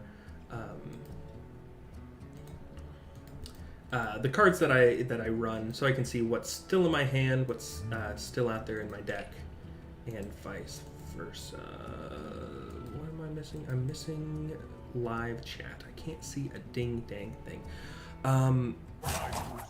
Ooh, okay, so this is a fun card. I found this out a little earlier. So Master's Call, discover a minion in your deck. Discover it'll show you 3 options, you get to choose one. But if you only put 1 minion in your deck, you can just custom draw exactly that minion. And if we want to talk about silly, goofy Hearthstone stuff, this card here casts a random spell for each spell you've cast this game. We'll play Explosive Trap, because that should... Oh, this is also spell Demon Hunter. That's kind of cool. We'll do that. We'll build we'll get our last little monkey out there, and if he attacks, they all should die. Oh, it's attack the hero. That was kind of a waste. Oh well, now I'm a little screwed. This card's good. So it's deal 5, then 4, then 3. So it would kill everything. But let's wing it.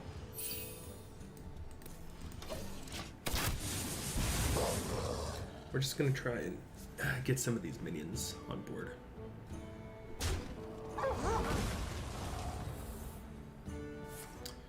Do it quickly, we'll do it early.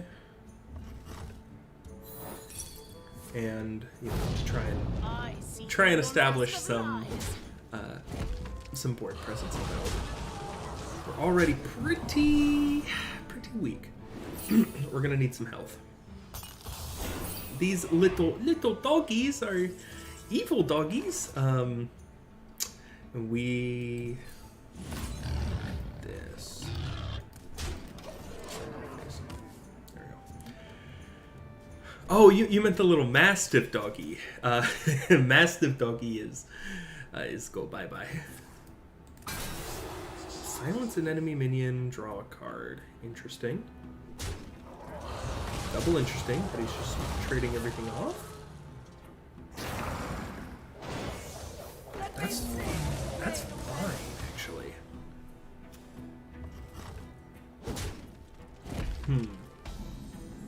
We're weak. We're gonna need something huge here.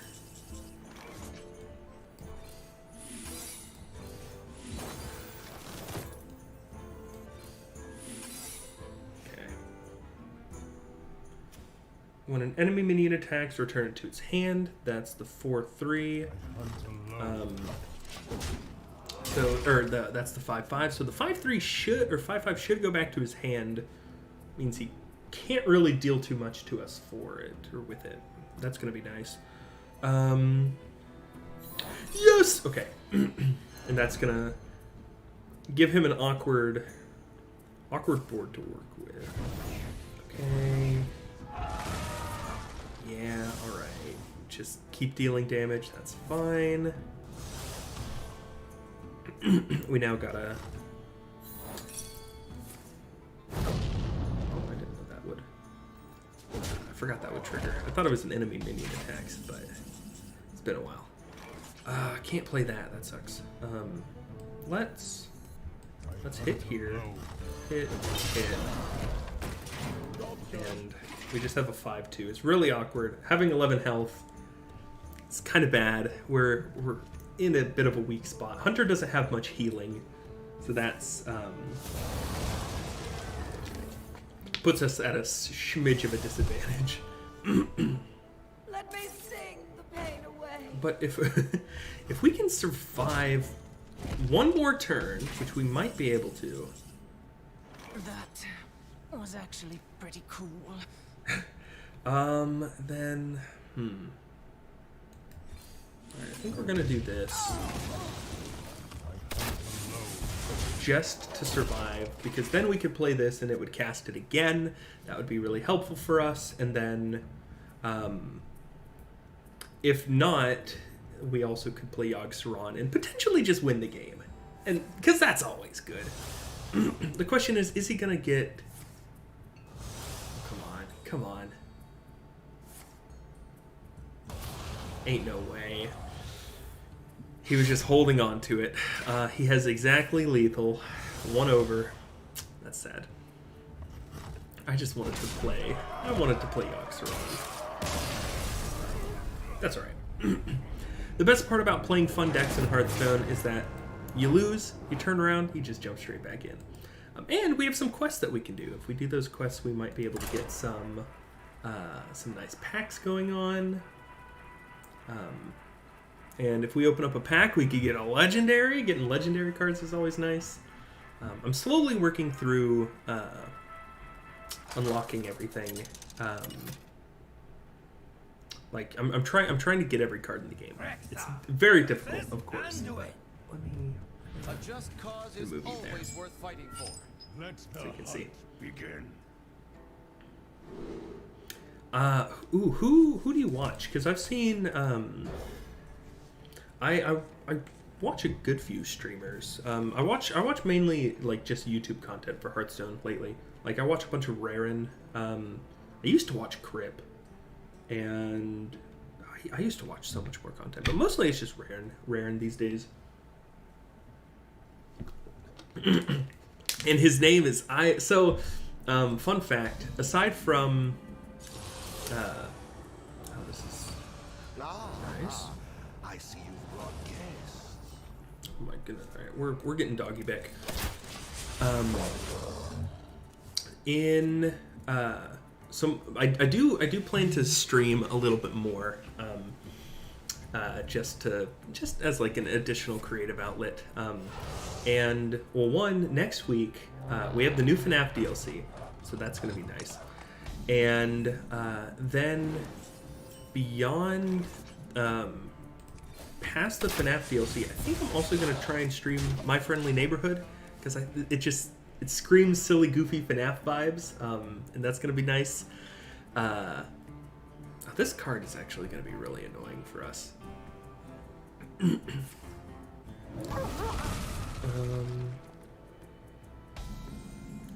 But the good news is that he can't heal. Oh. Stream go down?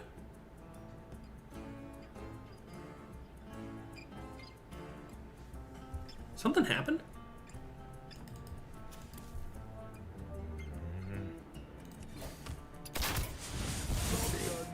Is everything okay on stream? Are we golden? Are we still?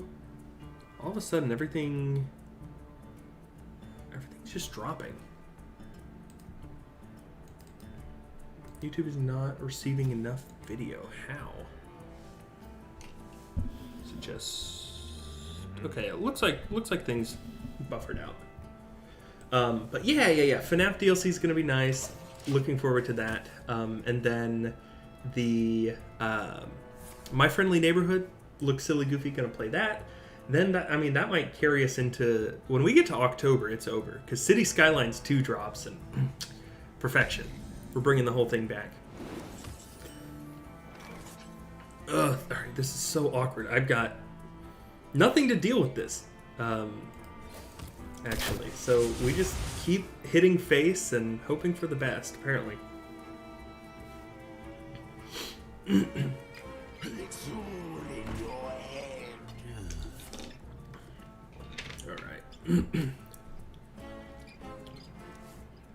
Here's a bit of an awkward card, but that's fine.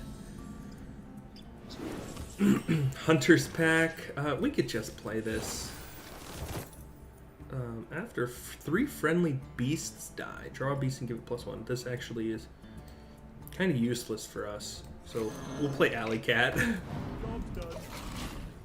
Because we get Tabby!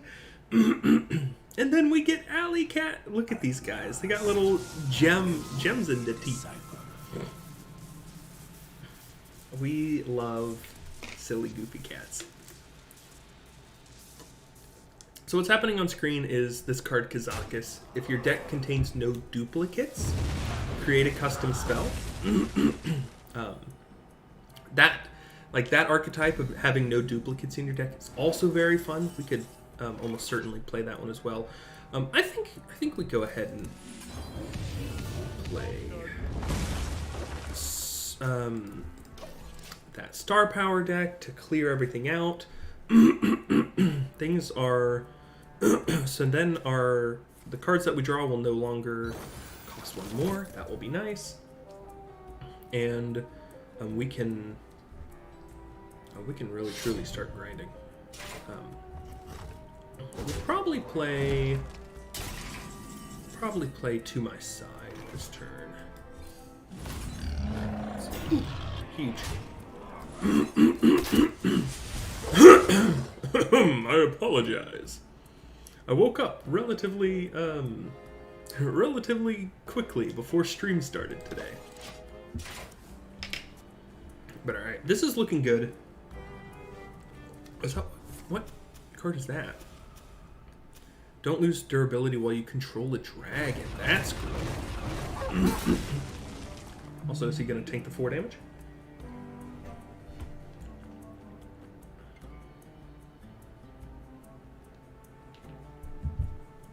Take 4 face? Maybe? Don't keep your thoughts to yourself. No, he will. He will. He doesn't want to leave that. No, he won't! Why? I should make this really annoying for him. Alright, we're going to lock and load. Which every time I cast a spell gives me another card in my hand. We're going to make this guy go absolutely bananas.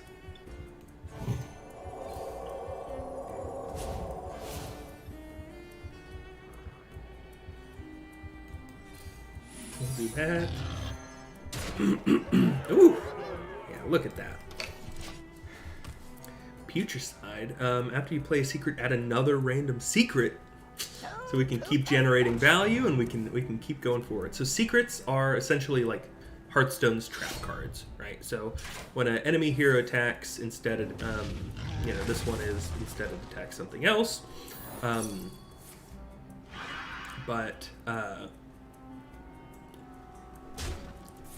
There are others that, and they have like, they remain, unseen from the enemy until their condition is met.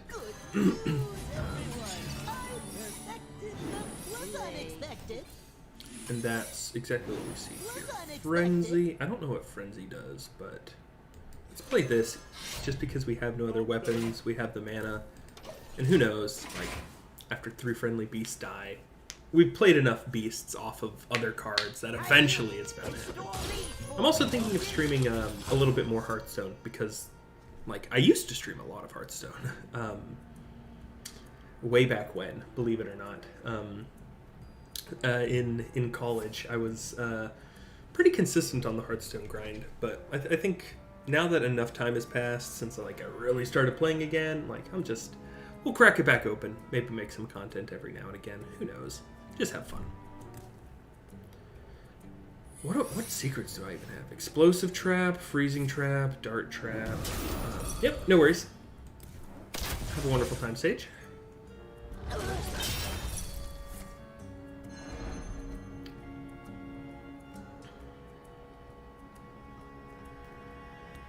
This is good.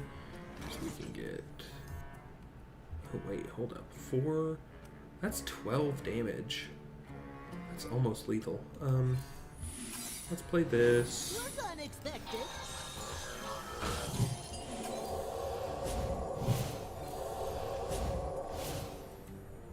most of... Oh my goodness, there's a lot of hunter secrets, but let's see. Okay, interesting. When your turn starts, it's not that. Oh, turn starts open at animal companion, that's good. One of your minions is attacked, one of your minions is attacked, one of your minions is attacked. Oh goodness. Oh, he's going deep on the damage.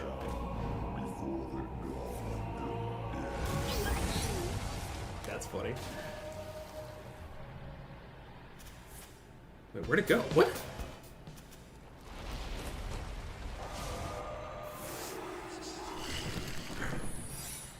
Wait, what happened? I'll have to wait and see. This is the glory of Yogg-Saron, is that it's pretty good. It's pretty fun. Shuffle your hand into your deck. That's funny. Draw 4 cards.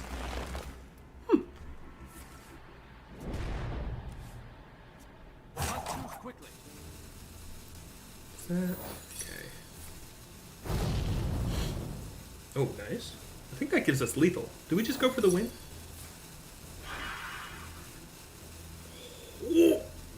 Oh, we just win. Beautiful. Exceptional news. We can get that dub for sure. We can slowly grind our way out of bronze. We have to play minions, so maybe we switch back over to Twist. Play our Totem Shaman deck, so we can get those quests done. Ba-da-da-da-da-da.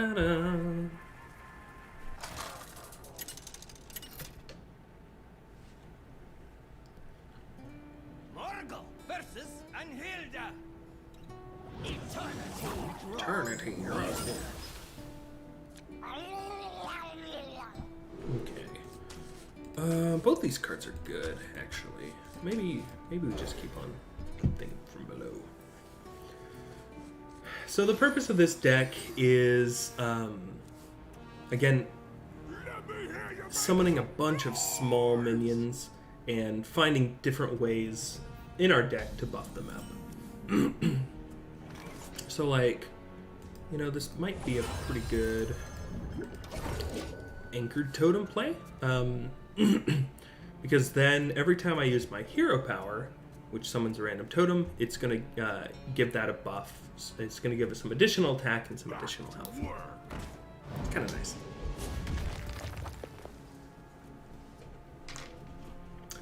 But of course, he's got an answer for it, which is incredibly cringe, but it is what it is.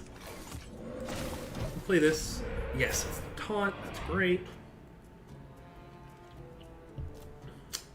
And we can see what happens. Oh boy. Well, thankfully no minions are going to be taking damage, but this is already a wash. I don't think I have much answers, many answers to this. Playing this card is good. It'll reduce our big thing from below down some health. But then, because of this card here, it summons additional totems at the end of the turn. Would you look at this? Now, all of a sudden, we've got a 1-mana 5/5. It's over, ladies and gentlemen. It's over. We get to grind here. The issue is, oh my goodness, the issue is that I don't have any attack on board. He's got 11. I mean, if he just keeps smashing face, it's over. I don't think there's really going to be a way, to beat this.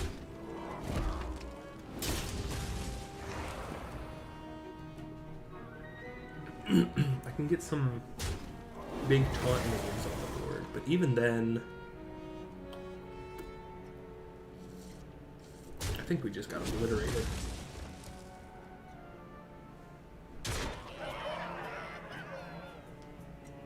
This used to be a 2-mana 2/2. They buffed it.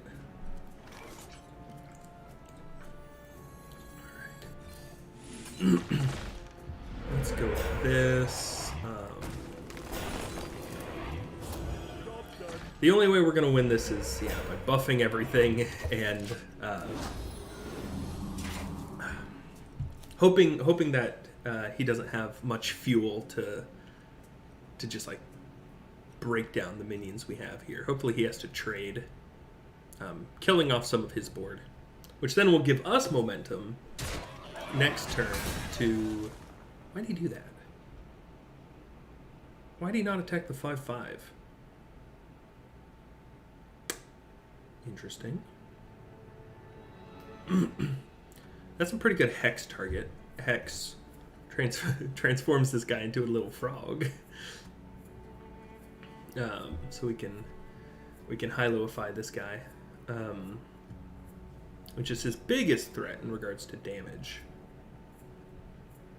But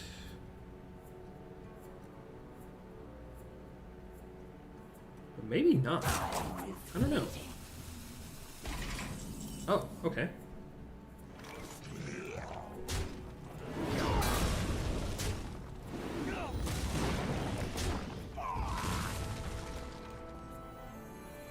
Do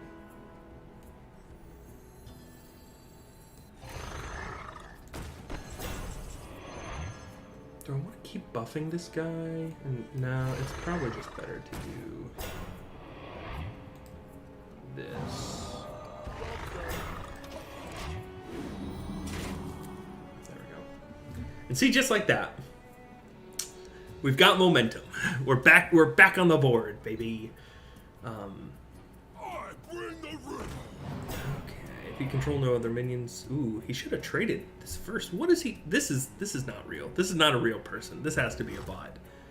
What are you doing? Is that to trade?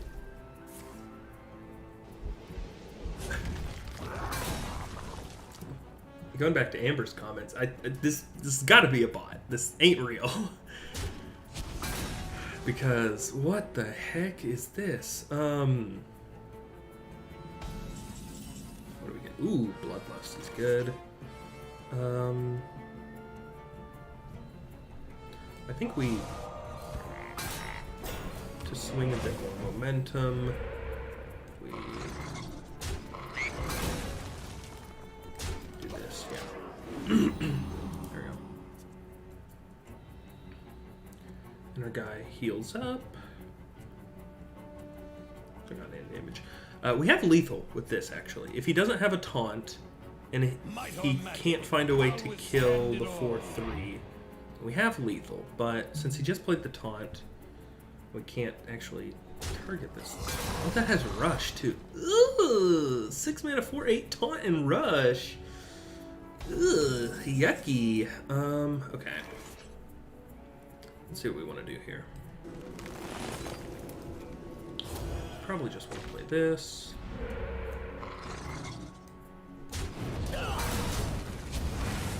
Okay, we'll trade.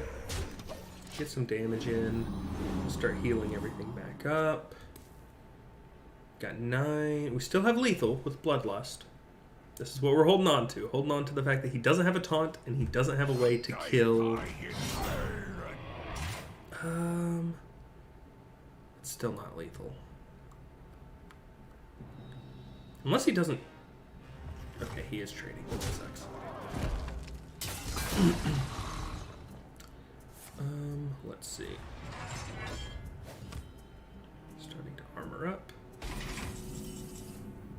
Ooh, that's good.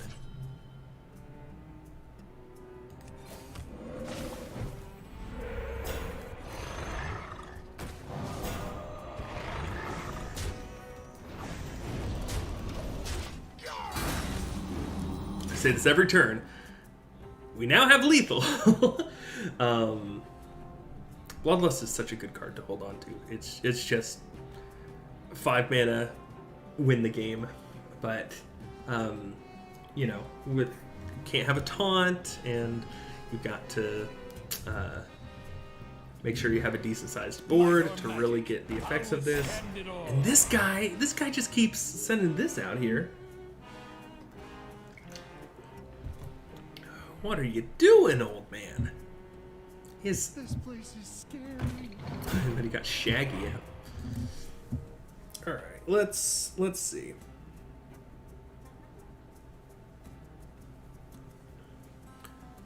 For maybe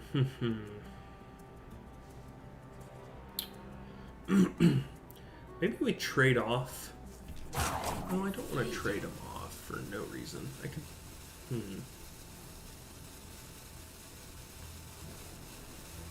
Killing off one minion would be good. One of our totems would be good because that would enact the effect here, which would make this card 1 mana, summon all 4 totems.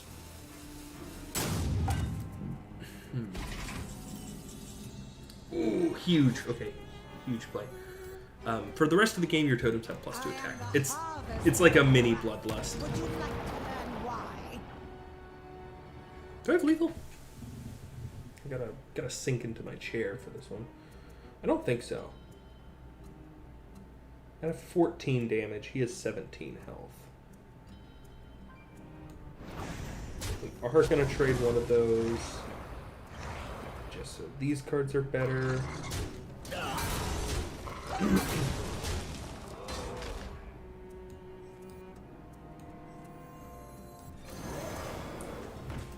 We'll do this. Force this guy's hand. Force this guy to come up with a big play here, or just to lose the game. And honestly, I'd be better off with him losing the game.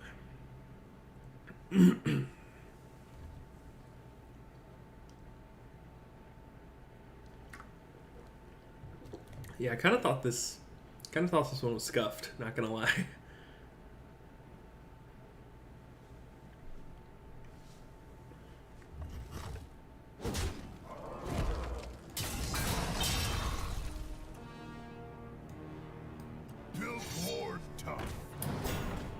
Your turn. Okay.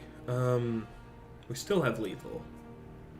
If we sink 8 damage into these, we could trade everything and not have lethal. But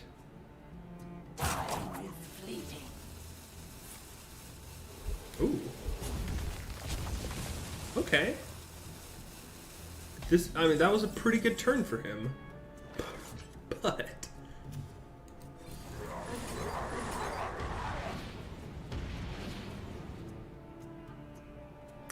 with double bloodlust, we now have 48 damage on the board.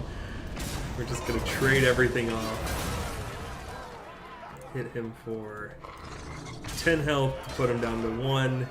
Hit him for 11 health, put him at a nice solid -10. But we could have put him at -18, of course. Good. Ooh, more cards. We're on a win streak. Love to see it. Halfway through our quest. Yeah, let's run that back.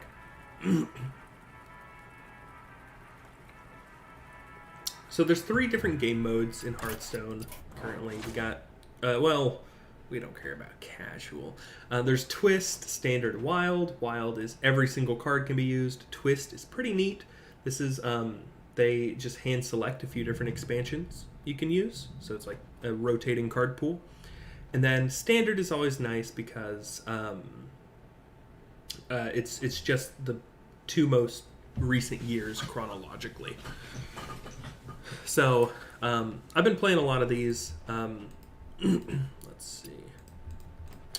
I've been playing a lot of different ones. Wild, I'm okay in.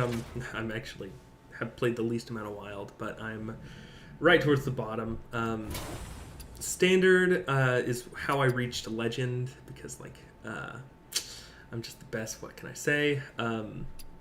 But I'm silver in Standard. I'm bronze in Wild, and I'm also silver in Twist. But since I've been kind of scattered, all throughout playing each one, I haven't really climbed high in any particular rank. But yeah, Standard's really good. I honestly really like Twist, and I don't know. There's something about them custom tailoring the sets that you're able to use is really nice. I'm a fan of that. But yeah, Yeah.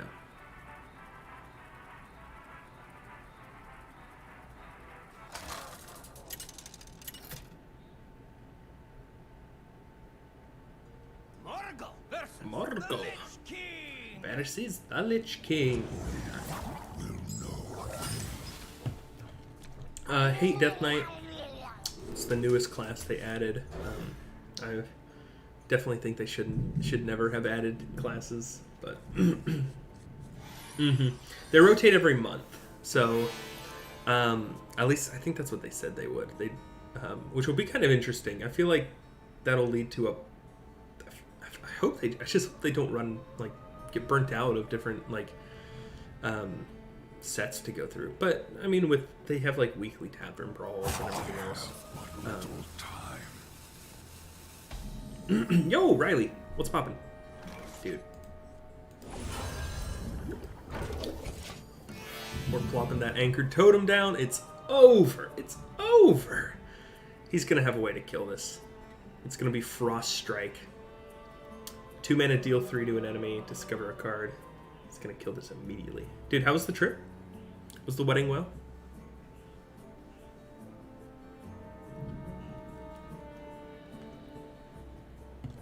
What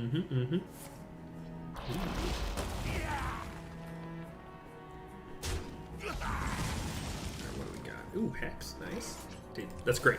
I want to build it here. So he doesn't have an answer to this. That's important.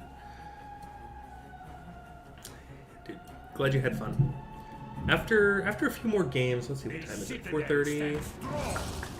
What's my uptime on this? 2 hours? All right. Yeah. After a few games, I'm going to.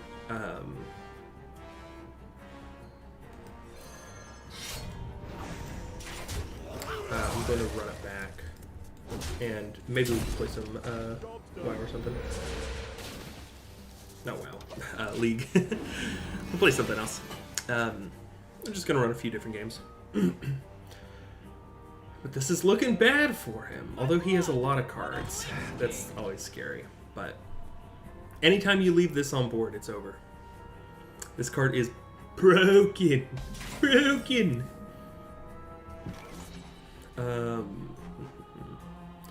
Get a Mana Tide.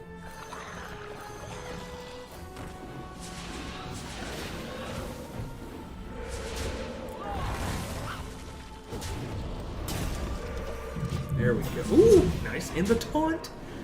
It's over. The amount of value generated from this single card.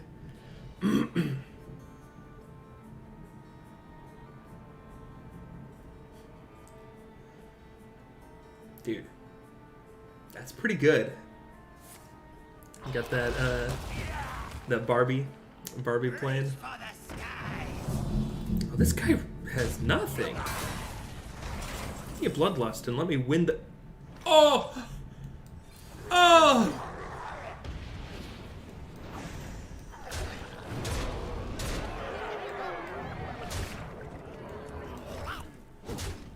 Incredible! This guy couldn't do anything. This guy got nothing. Absolutely nothing on me. Keep that win streak going. We can make it to gold. I think we can make it to gold. With this deck at least. Go face. Man. Yeah, it's starting to storm here. Oh, dude, ain't no way I can make it to legend. Not with 7 days left. But I wish. To all my fans, this one is. Do me trade? No. Me go face? Yes. Ooh, incredible cards to have in hand. It's over for you. It's over for you, butt chicken. I should make myself into a profile and just put me here. Would you guys watch stream if I was just if I was just a little dude inside of a box? I guess that's all I am right now, but okay. Dude. We just built out something small. I didn't build anything that would win. But I built out a chessbot whose main focus was to maximize the amount of moves the opponent had and then minimize the amount of moves that we had to make. So it's like ideally shooting for stalemates or losses. Oh, it's over. Oh, okay.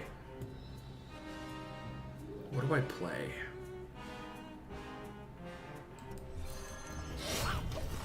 Dude, this card is the greatest card I've ever seen printed. I love him so much.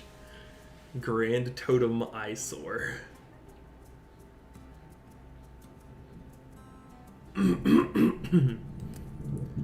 This guy, these two together, broken.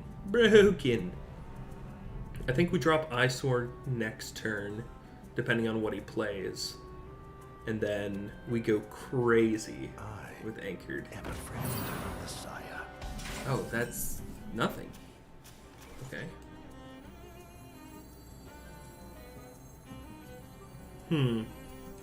Do I play this? No, I play this now. Huge plays. Power creep? More like good card design.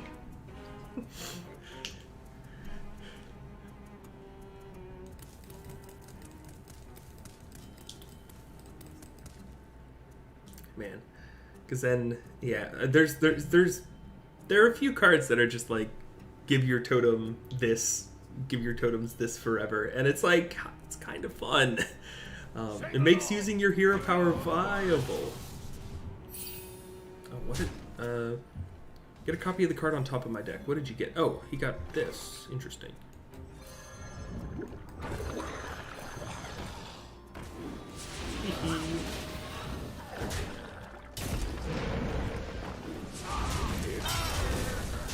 It's over. It's over. Concede! Concede! 16 damage. Bro, off the top. Bloodlust off the top.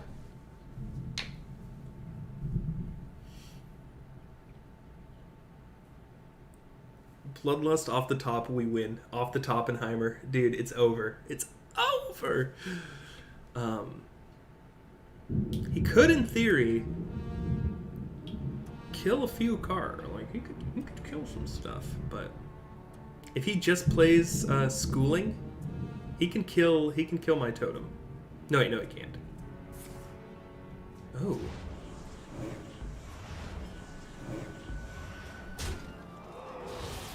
Wow. Wait, what did that do? Did he just get that in his hand now? Oh, add any copies that die to your hand. Okay, that's pretty cool. Okay, that's fine. Oh my goodness. Because this cost 1, we get the buff on it? Huge! Okay, we'll just do this. Oh my goodness. Give me lethal. 22 damage. This is gonna be tough.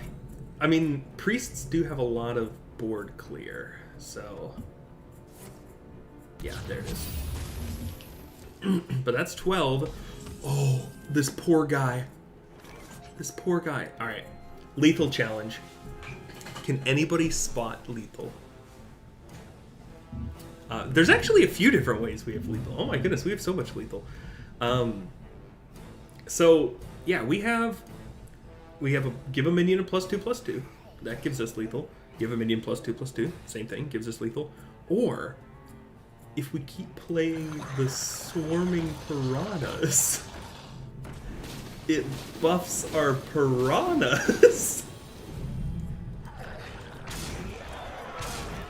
And we just win.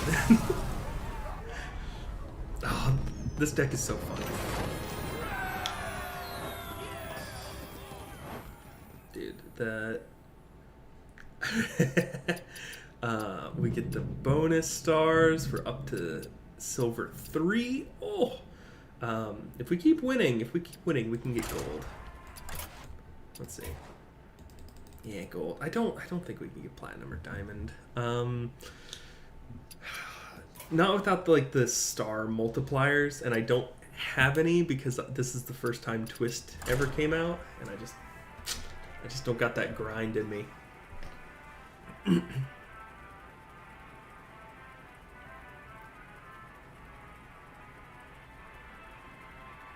Alright, we'll probably play until about 5, so maybe 2 or 3 more games, and then after that we will. I'm gonna head over to grab some food, maybe not die in the storm, and then after that we can. I'll be down to chill, gameplay, anything.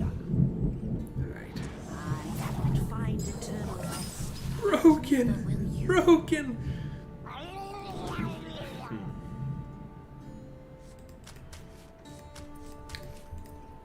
Remixed Totem Carver is pretty good. I never played though.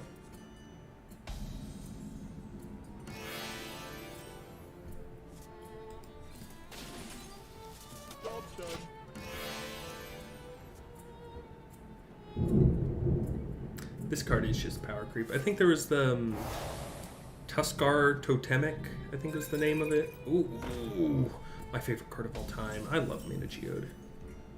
Let's kill it though. Because I'm actually scared of it.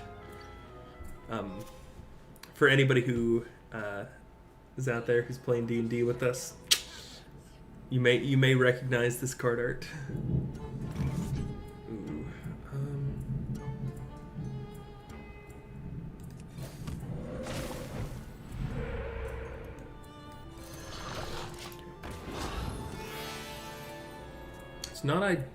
It's really not ideal. The cards that I've played, but I didn't want to play a Flame Tongue. I think I'd rather have a stereo or a jukebox totem. Yeah, like loud totem cover. Ugh.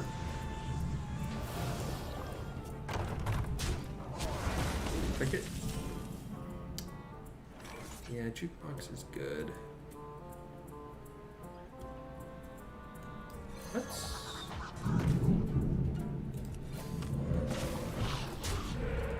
Let's play this, and we'll just summon some minions, see what happens. We'll run it from there. Oh, Heartthrob, what a good card. Hit it. Yeah, get yourself a 5-drop. Oh, huge. Wait, what's this do? +1/+1. Okay, that's lucky. We're lucky. Alright.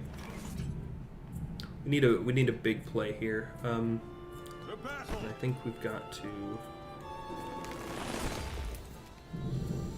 Yikes. I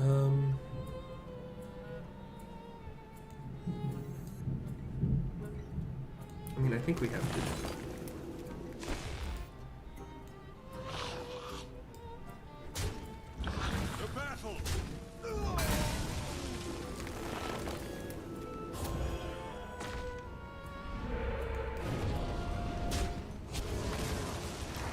Okay, that can do this.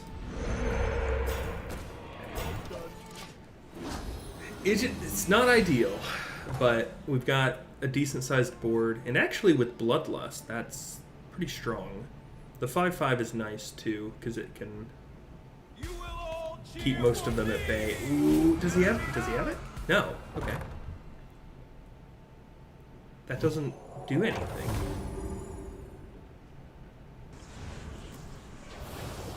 He can't get through our taunts.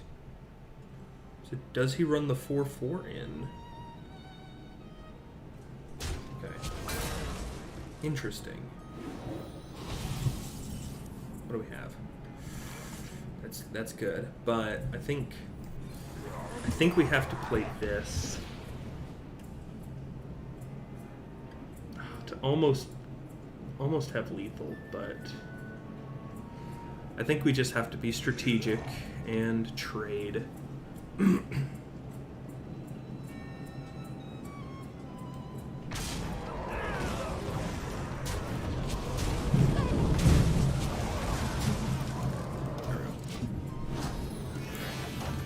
That's pretty good. Not too shabby. Stopped him from enacting a massive combo. I've played a good bit of this deck, so I know what I... Oh yeah, see, if he had that last turn, that would have been bad for us. But doesn't matter because we're in a good spot. We're gonna keep going face, actually. Which is deadly. It's dangerous, but Our hearts go out to you. but with Bloodlust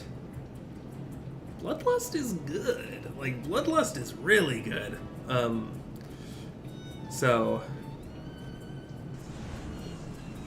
get another card we don't have. Yo, Olive, what's up? Oh, you snake. Okay, this is no longer looking good. We're just losing the game of Hearthstone. Did our little chess thing earlier, and now we're just chilling. Coding was good. Brain was just kind of frazzled, wasn't thinking too much, but we got a solution, and I submitted it. And at the very least, you know, here's to hoping I can be in the video they got. Oh goodness. Okay. Well, that's probably the game. I am the harvester. Would you like to learn why? Okay. I think that's the game. Yeah. Ooh, wait. Double taunt. Huge. Nah. Wait. Maybe. If he doesn't have a way to... He whiffed. What is this thing? He doesn't have lethal. Unless he trades everything. How many fingers do you see? Go face. Just ignore me and go face.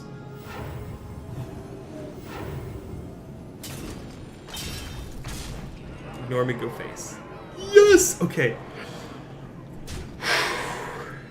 That's gonna be your downfall, old man. 5, 6, 7, 8, 9. 9 is 18. We're off 6.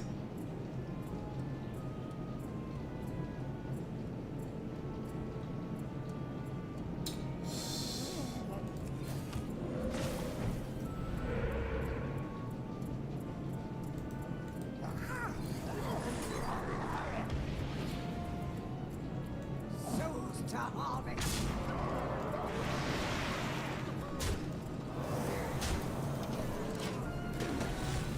That's not it. We don't get lethal.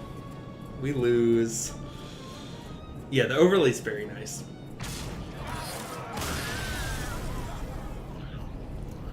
Everything's... We're cooking, but... Dang.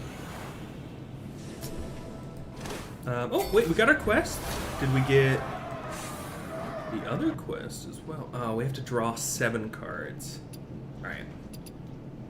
Let's go back to our Spell Hunter. That was fun. There we go. The storm finally rolled in.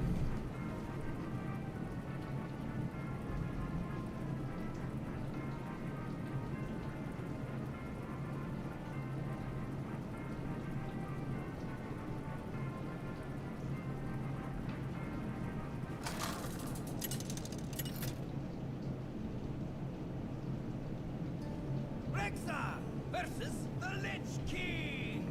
The Lich King. Will serve me in Okay. death.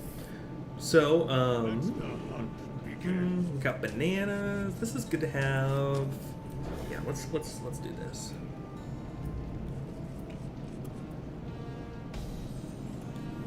Ah, I see you've brought guests. Job done.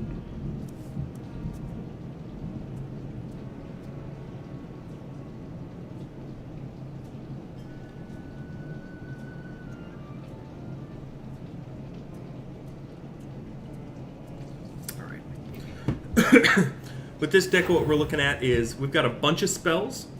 We're going to play as many spells as we possibly can. And then towards the bottom, we have some cards that will cast all of those spells again. And then also some cards that will cast random spells for every spells that we've caught or cast. So we're just throwing out random cards and hoping we can win. Will serve.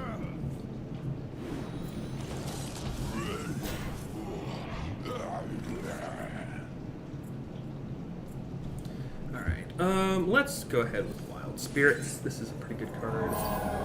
We get, ooh, nice, huge. We get a taunt. We can trade things off. That's good.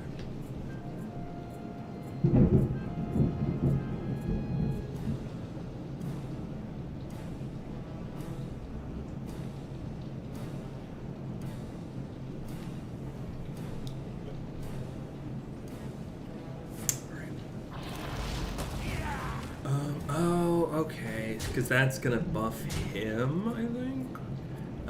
But we should be able to kill him. No, wait, no, we can't. Oh, but that. I don't know what I'm talking about. This stuff doesn't trigger. We're just gonna play this card. This is Jungle Jammer. Every spell I cast will make it so that it will summon a different cost beast. So essentially the beast that we're going to be summoning will just keep growing based on all of these spells that we cast.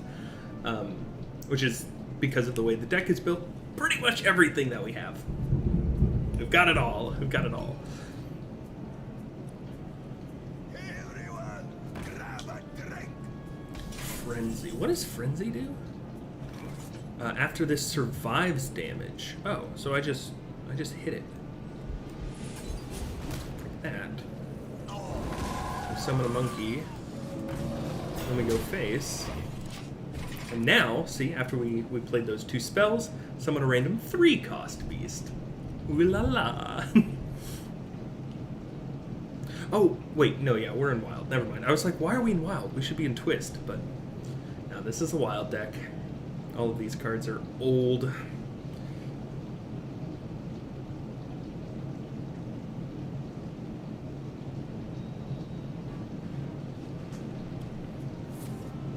What's he got? Death Strike. Okay, that's fine.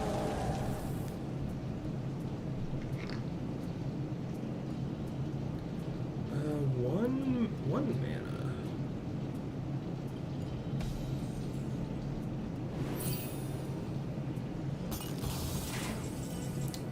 Ooh, okay, so we can give our monkey a bunch of bananas, or I think we play this to go ahead and grab you, because I don't think he's going to beat me in.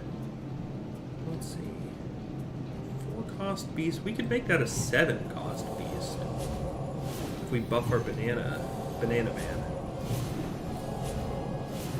Yeah, so now. Oh, Swamp King! I love Swamp King. 7 mana, 9/9, really good stats. After your opponent plays a minion, attack it. This is actually great to luck into, because if he plays anything, we're essentially just going to keep his board cleared for a little while. And that will, that'll keep carrying over until Swamp King dies, but I may be able to heal him up. Ooh. Y'all hear that? y'all hear that thunder? This card is goated. This card came out a long time ago. And the best part is that it's whenever you play a minion. So, oh goodness, what is this poor guy? What is he doing? All right, we're gonna summon some monkeys. We're gonna play more cards to get more spells because we want to inevitably, we want to win the game by playing Yogg-Saron. But like, all right, is he gonna concede?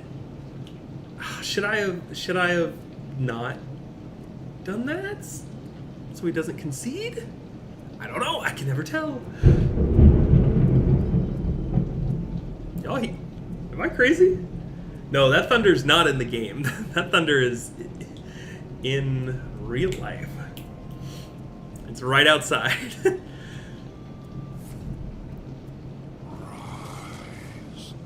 Oh, this is good.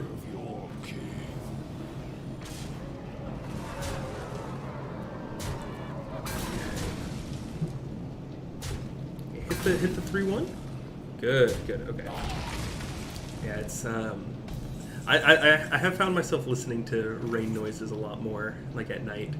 Okay. Let's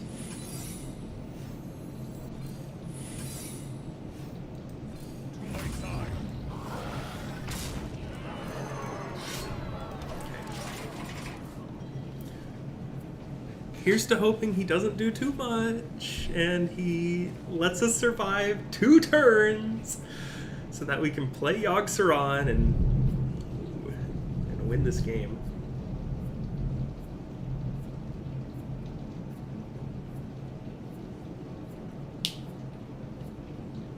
Because Yogg-Saron's so fun because it's all random.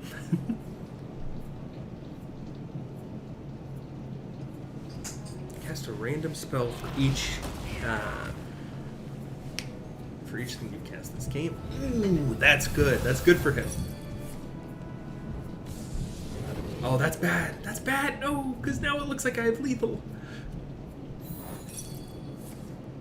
No. I think I won this one. I won this game a little too hard. I shouldn't have played those secrets. I didn't need to.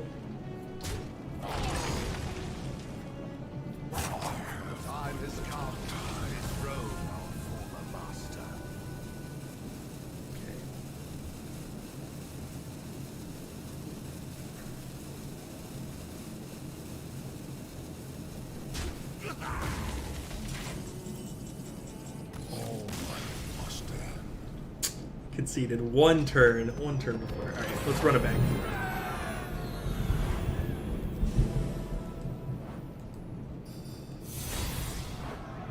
Did we get our quest though?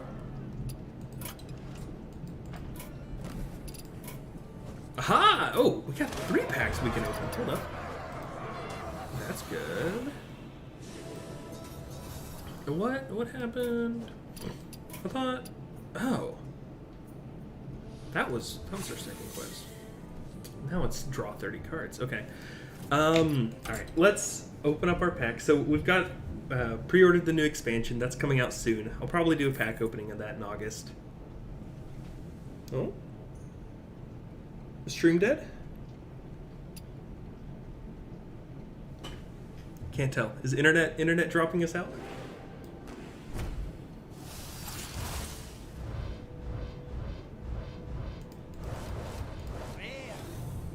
Nothing special. Nothing special yet. Is everybody still out there? Are we looking good? Yeah, we're looking all right. I set my bitrate way too high, I think. Let's see if there's a way to change that. I don't think there is when you're streaming. Oh, wait.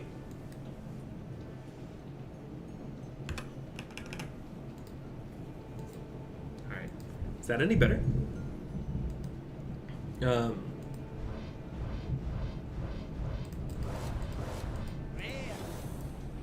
We've got some new packs. Ooh la la. Nothing special, just something rare. And then we've got one more. So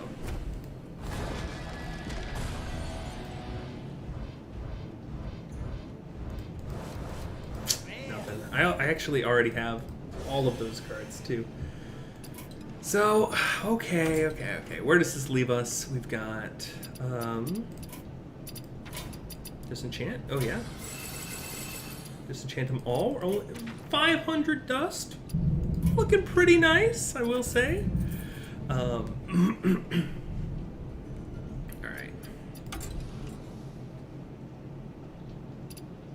Let's run it back. I want to play with Yogg-Saron just once, just one time.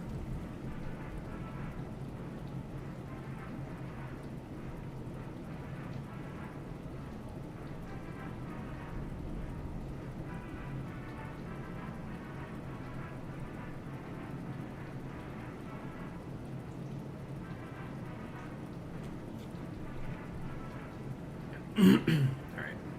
Last game, and then got to figure out what to do for dinner and go from there. Rexar versus Uther. I will fight with honor. Bananas is good, and oh, barrel of monkeys and a bunch of bananas, broken. Yeah, let's run both these together. Ooh, Zul'jin, nice.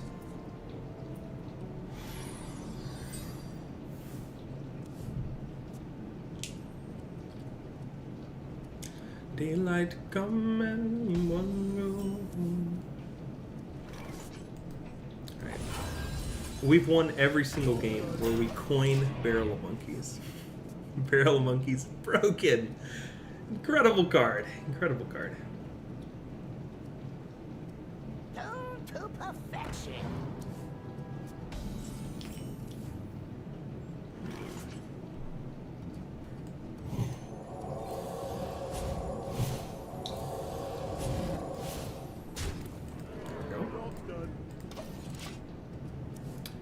This is Firestone.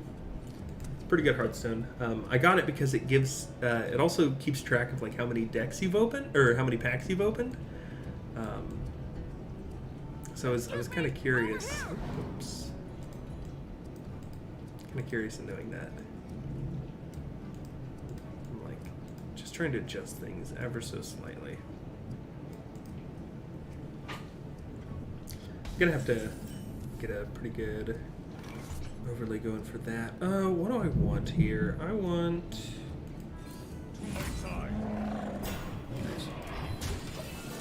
Achievement! Riley! I got an achievement for Migo Face! Let's go!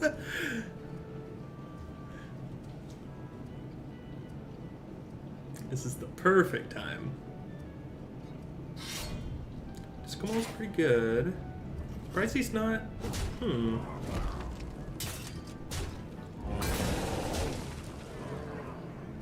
Well, thank you for doing that.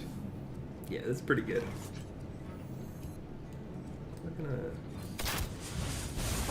We're gonna do that, and like we're just gonna, dude, Monkey Gang. But again, we're winning way too fast. We have Yogg-Saron in hand, but we're just too good at the game. No. Like, look at this. We're up against Sneaky Turtle too. Sneaky Turtle. With every step, the light guides you. With every step.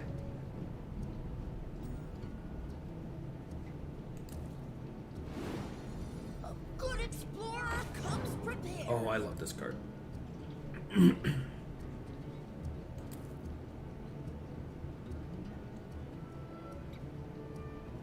guessing he's playing pure Paladin?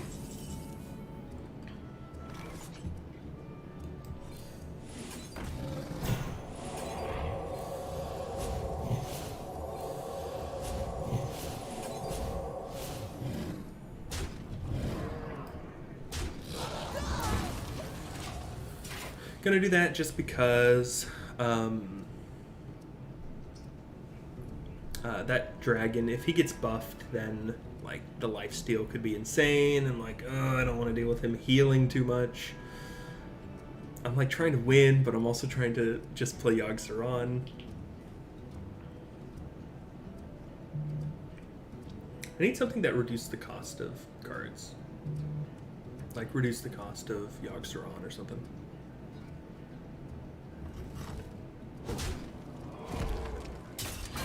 I mean, he is a paladin. He should be able to find a way out of this.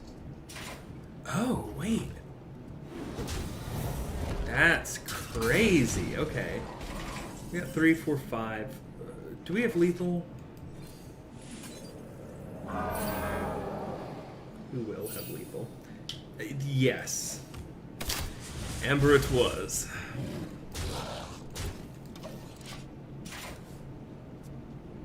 Also, I never know how far people are, you know, back, because YouTube streams are kind of nuts. So, like, welcome back, Amber.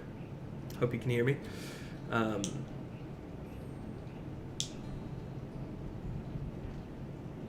have things you never knew you wanted. Discover a spell that didn't start in your deck. Interesting. I have things you never Interesting. knew you wanted.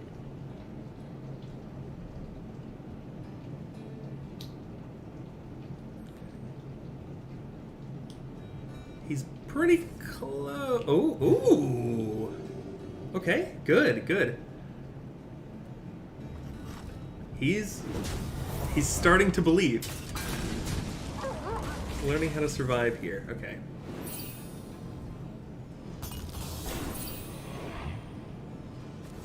Okay. Well, this card's actually useless now, so let's just play this.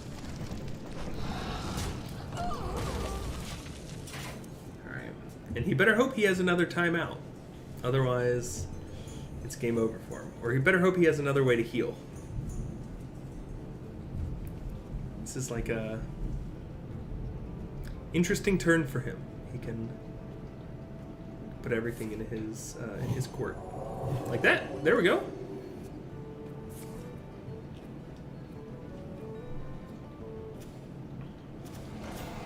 Get 5/5. Oh, just with taunt? Okay. Now we got ourselves a game. We might be able to cheese it until round 100 or round 10. Excuse me, Turn 10. over here.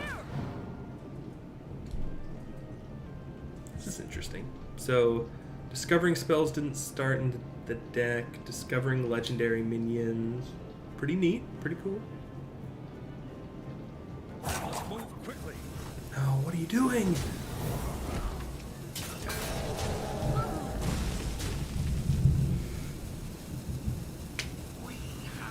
Okay. So, I have lethal, but do I want lethal? No. Do I just...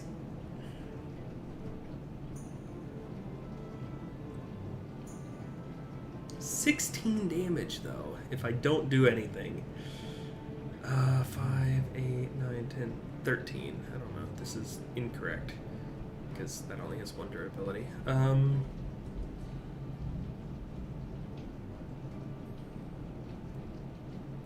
I think that's what I do. Is I think I play a card like this.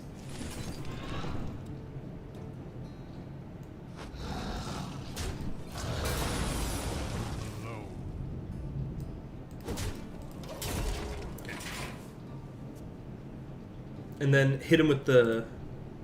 That didn't quite hit the mark. Because, oh, I realized I could have hero powered. Oh. I totally am not BMing. Definitely not.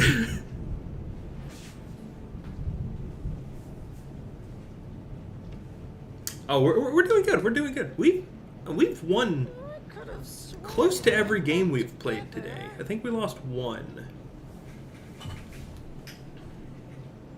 Discover Mac. This whole thing is just discover. Yeah, his whole deck is just discover a blank. That's kind of funny. There's not a card that buffs or has another effect based on how much you've discovered, is there? don't think so. Let's move quickly. Okay. The victory. Oh, he could have traded. I guess the hero power. Man, we're gonna make it to silver. Gonna make it to silver before we get the chance to play Yogg-Saron in this Yogg-Saron deck. It's wild.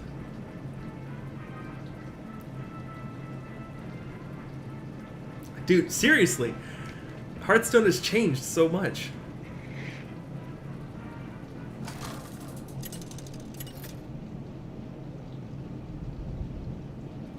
Rexxar versus the Lich King.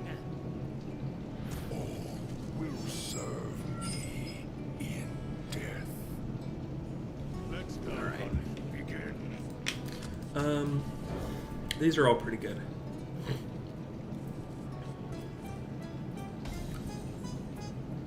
I never play Hunter, so this is also just fun to farm up Hunter wins. Okay.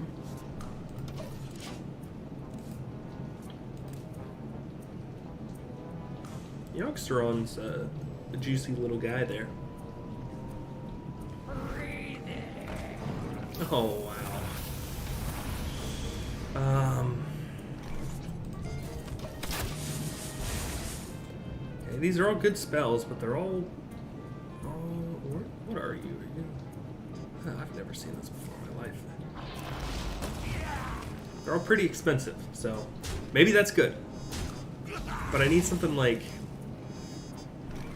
Barrel of Monkeys to to help guide us through, because we have 0 spells cast, and if we play Yogg-Saron, then and with 0 spells cast, then they're like, there's no point. There's no point, you know?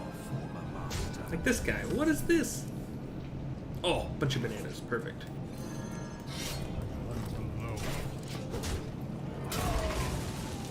Alright, yeah, I'm running out of health. We're 8 down.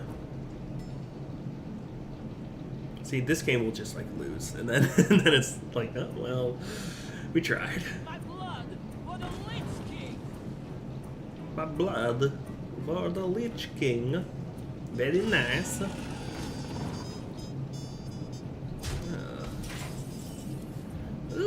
Hunter's Path. Alright, we're gonna play this. Nice, okay.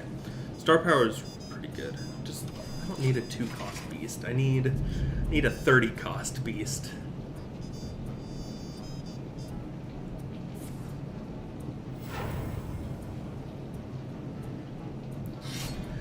Ugh!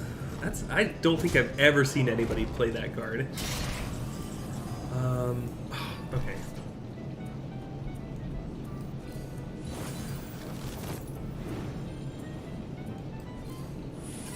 Oh, this card is great. Okay. What do we got? Do we need a 4-cost beast? Does he have lead? He has 6 damage, potentially. 10 damage from hand. Let's play this. Oh. Oh, come on. Alright, we just gotta bump our spells up.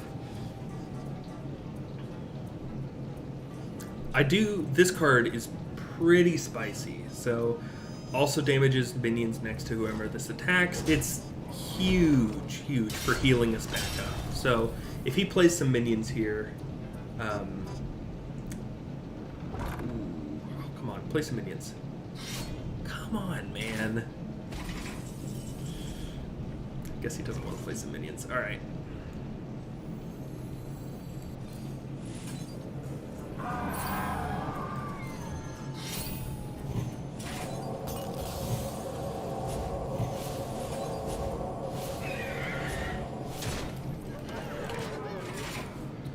He's got 4. He's got 4 damage?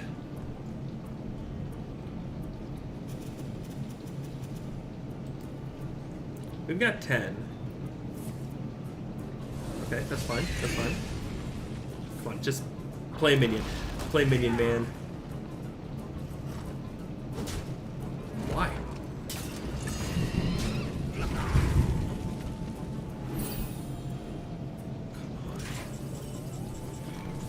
Oh, okay. I just gotta play this. We gotta start healing. He's gonna destroy it. He's gonna find a way just to kill it.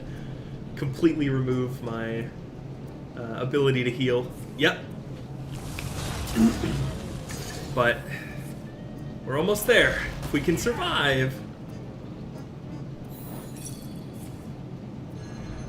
We can just survive. Like a turn, literally a turn. If we just survive one.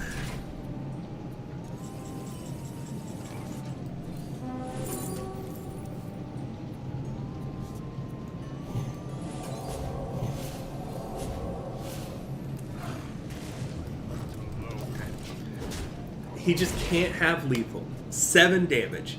Or 6 damage. He can't have 6 damage in hand. If he didn't have it last turn, probably doesn't have it this turn. And then we can oh, this would be pretty good to play. Wait. Attack the lowest health enemy. Pretty good. The lowest health enemy is not me.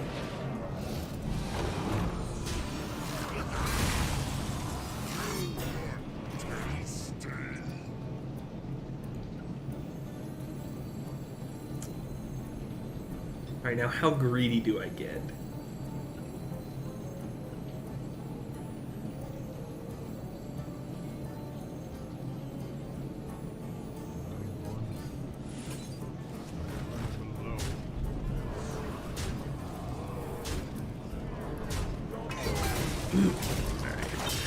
Let's get a little greedy. If I lose my one opportunity to play Yogg-Saron, you can all terrorize me for the rest of the day. Okay, that's fine. That's fine. That's fine. Let him heal. I don't care. I don't care about healing. Ooh, okay, that puts me on a timer though.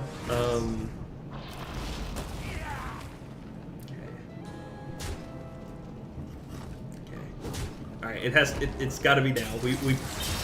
We played it perfectly.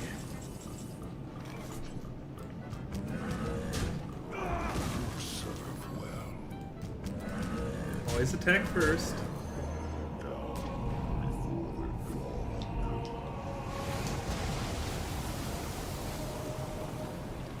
Ooh! Huge? Draw a weapon? Ice block off the top!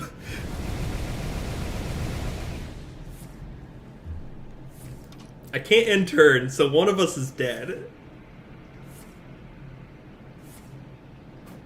Oh, and it's me, isn't it? Ice block!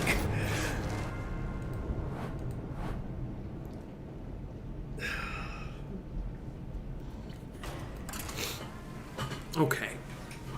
Alright. Dude, 100% worth. We played that to perfection.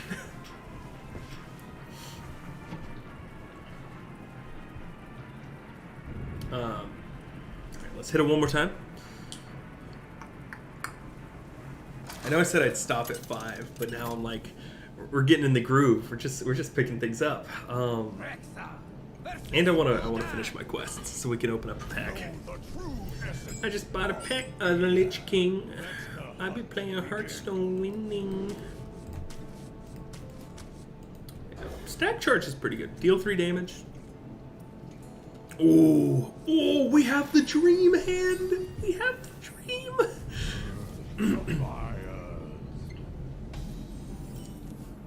The best opening of all time. Coin Barrel of Monkeys. Let's go.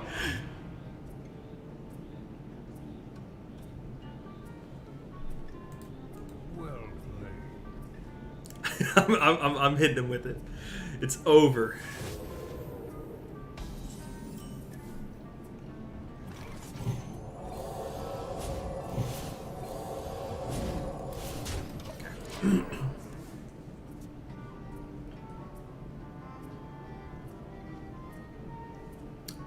We're starting to move. We're starting to groove now. Put this apple on your head. Ooh, knife juggler. Haven't thought about knife juggler in a bit. Ooh, okay. Let's see. What do I want to do here? I think I want to do this. Do this. Oh, I should have done that in reverse, but whatever. That wasn't too bad. What was it? It gives something a +1/+1. This is a zoo deck, because nobody would play 1 mana 2/2 unless it's just throw a million things out there. Oh yeah, it is. Oh, it's Galakron too.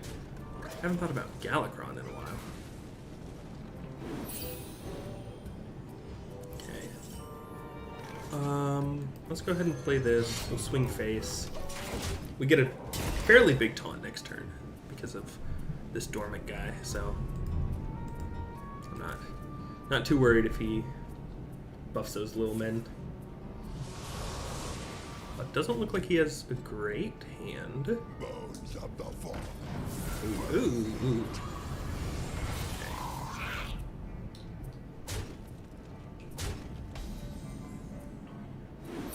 Star power off the top. Even better. Look at that. Now we can barrel of monkeys. Let's do this. Alright. Huge. Oh, we got our 4 mana 3/3. Nice. Huge stat line.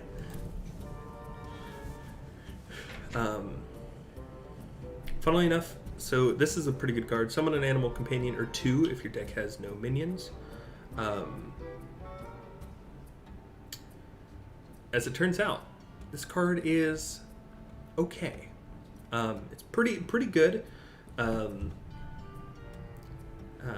companion is just a 3 mana card. Hey, But yeah, it's not that. Ooh, that's gnarly.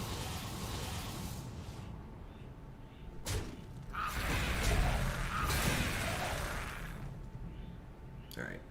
If he's not trading, that kind of signals to me, gamers, it's trading time. Let's trade off everything that we possibly can. Nope.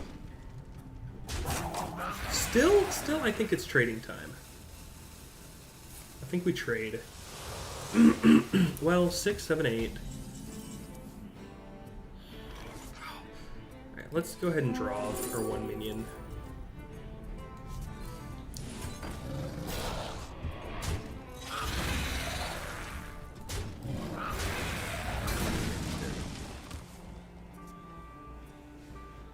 He could have synergies with demons since he's a warlock, so I felt like I'd rather get rid of that. Also, we're winning in terms of the amount of cards we got. Also, since we got our minion out, we can get this guy again. Huge.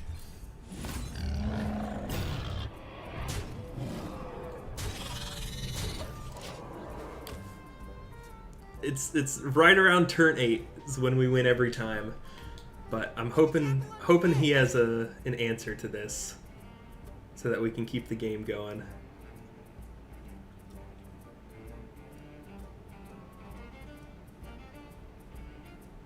Yeah. 2/2. 5/4 into the 4/4. Okay, 2/1 into the 4/2, and then play some minions. Yeah, he lives. He lived. Perfect. Oh, he's risky. Ooh, he's extraordinarily risky. He's got a... He doesn't? No. Bro, you're... Oh, okay. He was banking on the 50-50. What a guy. Alright, let's see. What do we do here?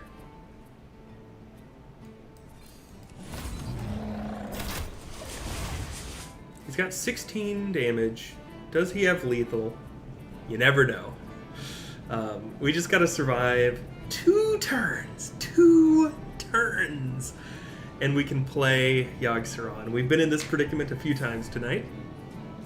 I had a feeling he'd have the give +1 attack. That's bad. He's got 19. He needs 6 damage. I don't see it.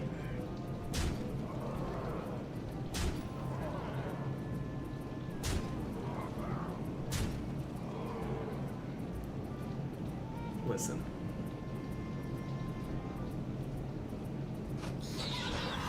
If you don't kill me right now, I win.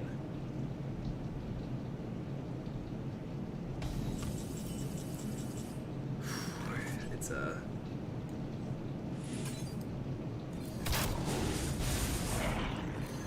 It's a darn shame. He didn't... I went easy on him. Could have killed him, but he took it for granted. Huge. Okay. So close. Very close to leveling up. Let's, if you're just now tuning in, well, it's a perfect time to jump in.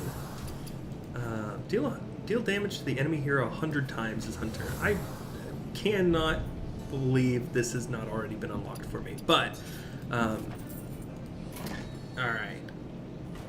In honor of... in honor of Carter, we're gonna buy a pack of the Lich King. For no particular reason other than he says it once in his song.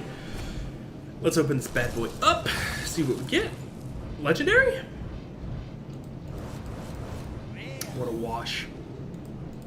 Nothing. We get nothing.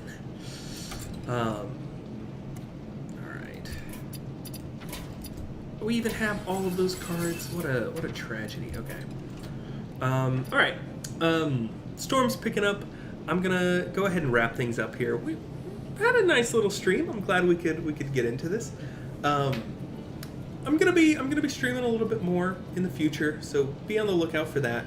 Thank you all for those who donated. We had Dandy Boys for $2, Ethan for $50, Julie PTC for $10, Sage for $15. If you are still out there and haven't yet and would like to, please check out our charity fundraiser that we're running. Donate link just doesn't want to work today, SMH. But let me go ahead and grab that. For anybody who feels so inclined, we're raising money for the American Foundation for Suicide Prevention. You can check it out here. It's the same charity we run with every so often. But there's Nightbot coming in late. If you want to go ahead and check it out, the link is posted. Otherwise, I will catch you all tomorrow, I believe, for Walker. Walker's doing their charity stream. So we'll have Walker tomorrow, and then Tuesday we'll be running the... we'll be doing a little showcase of some of the stuff we've all been working on and just talk and have like a nice little collective stream / booth. So check it out. Thank you all for hanging out with me for a little bit of time. Be on the lookout for some more Hearthstone, some Five Nights at Freddy's stuff coming soon. I'm also going to check out the My Friendly Neighborhood. That should be fun. So until then, au revoir. Thank you all, and good night. Bye. Good day. Hope the storm is light for everybody else, but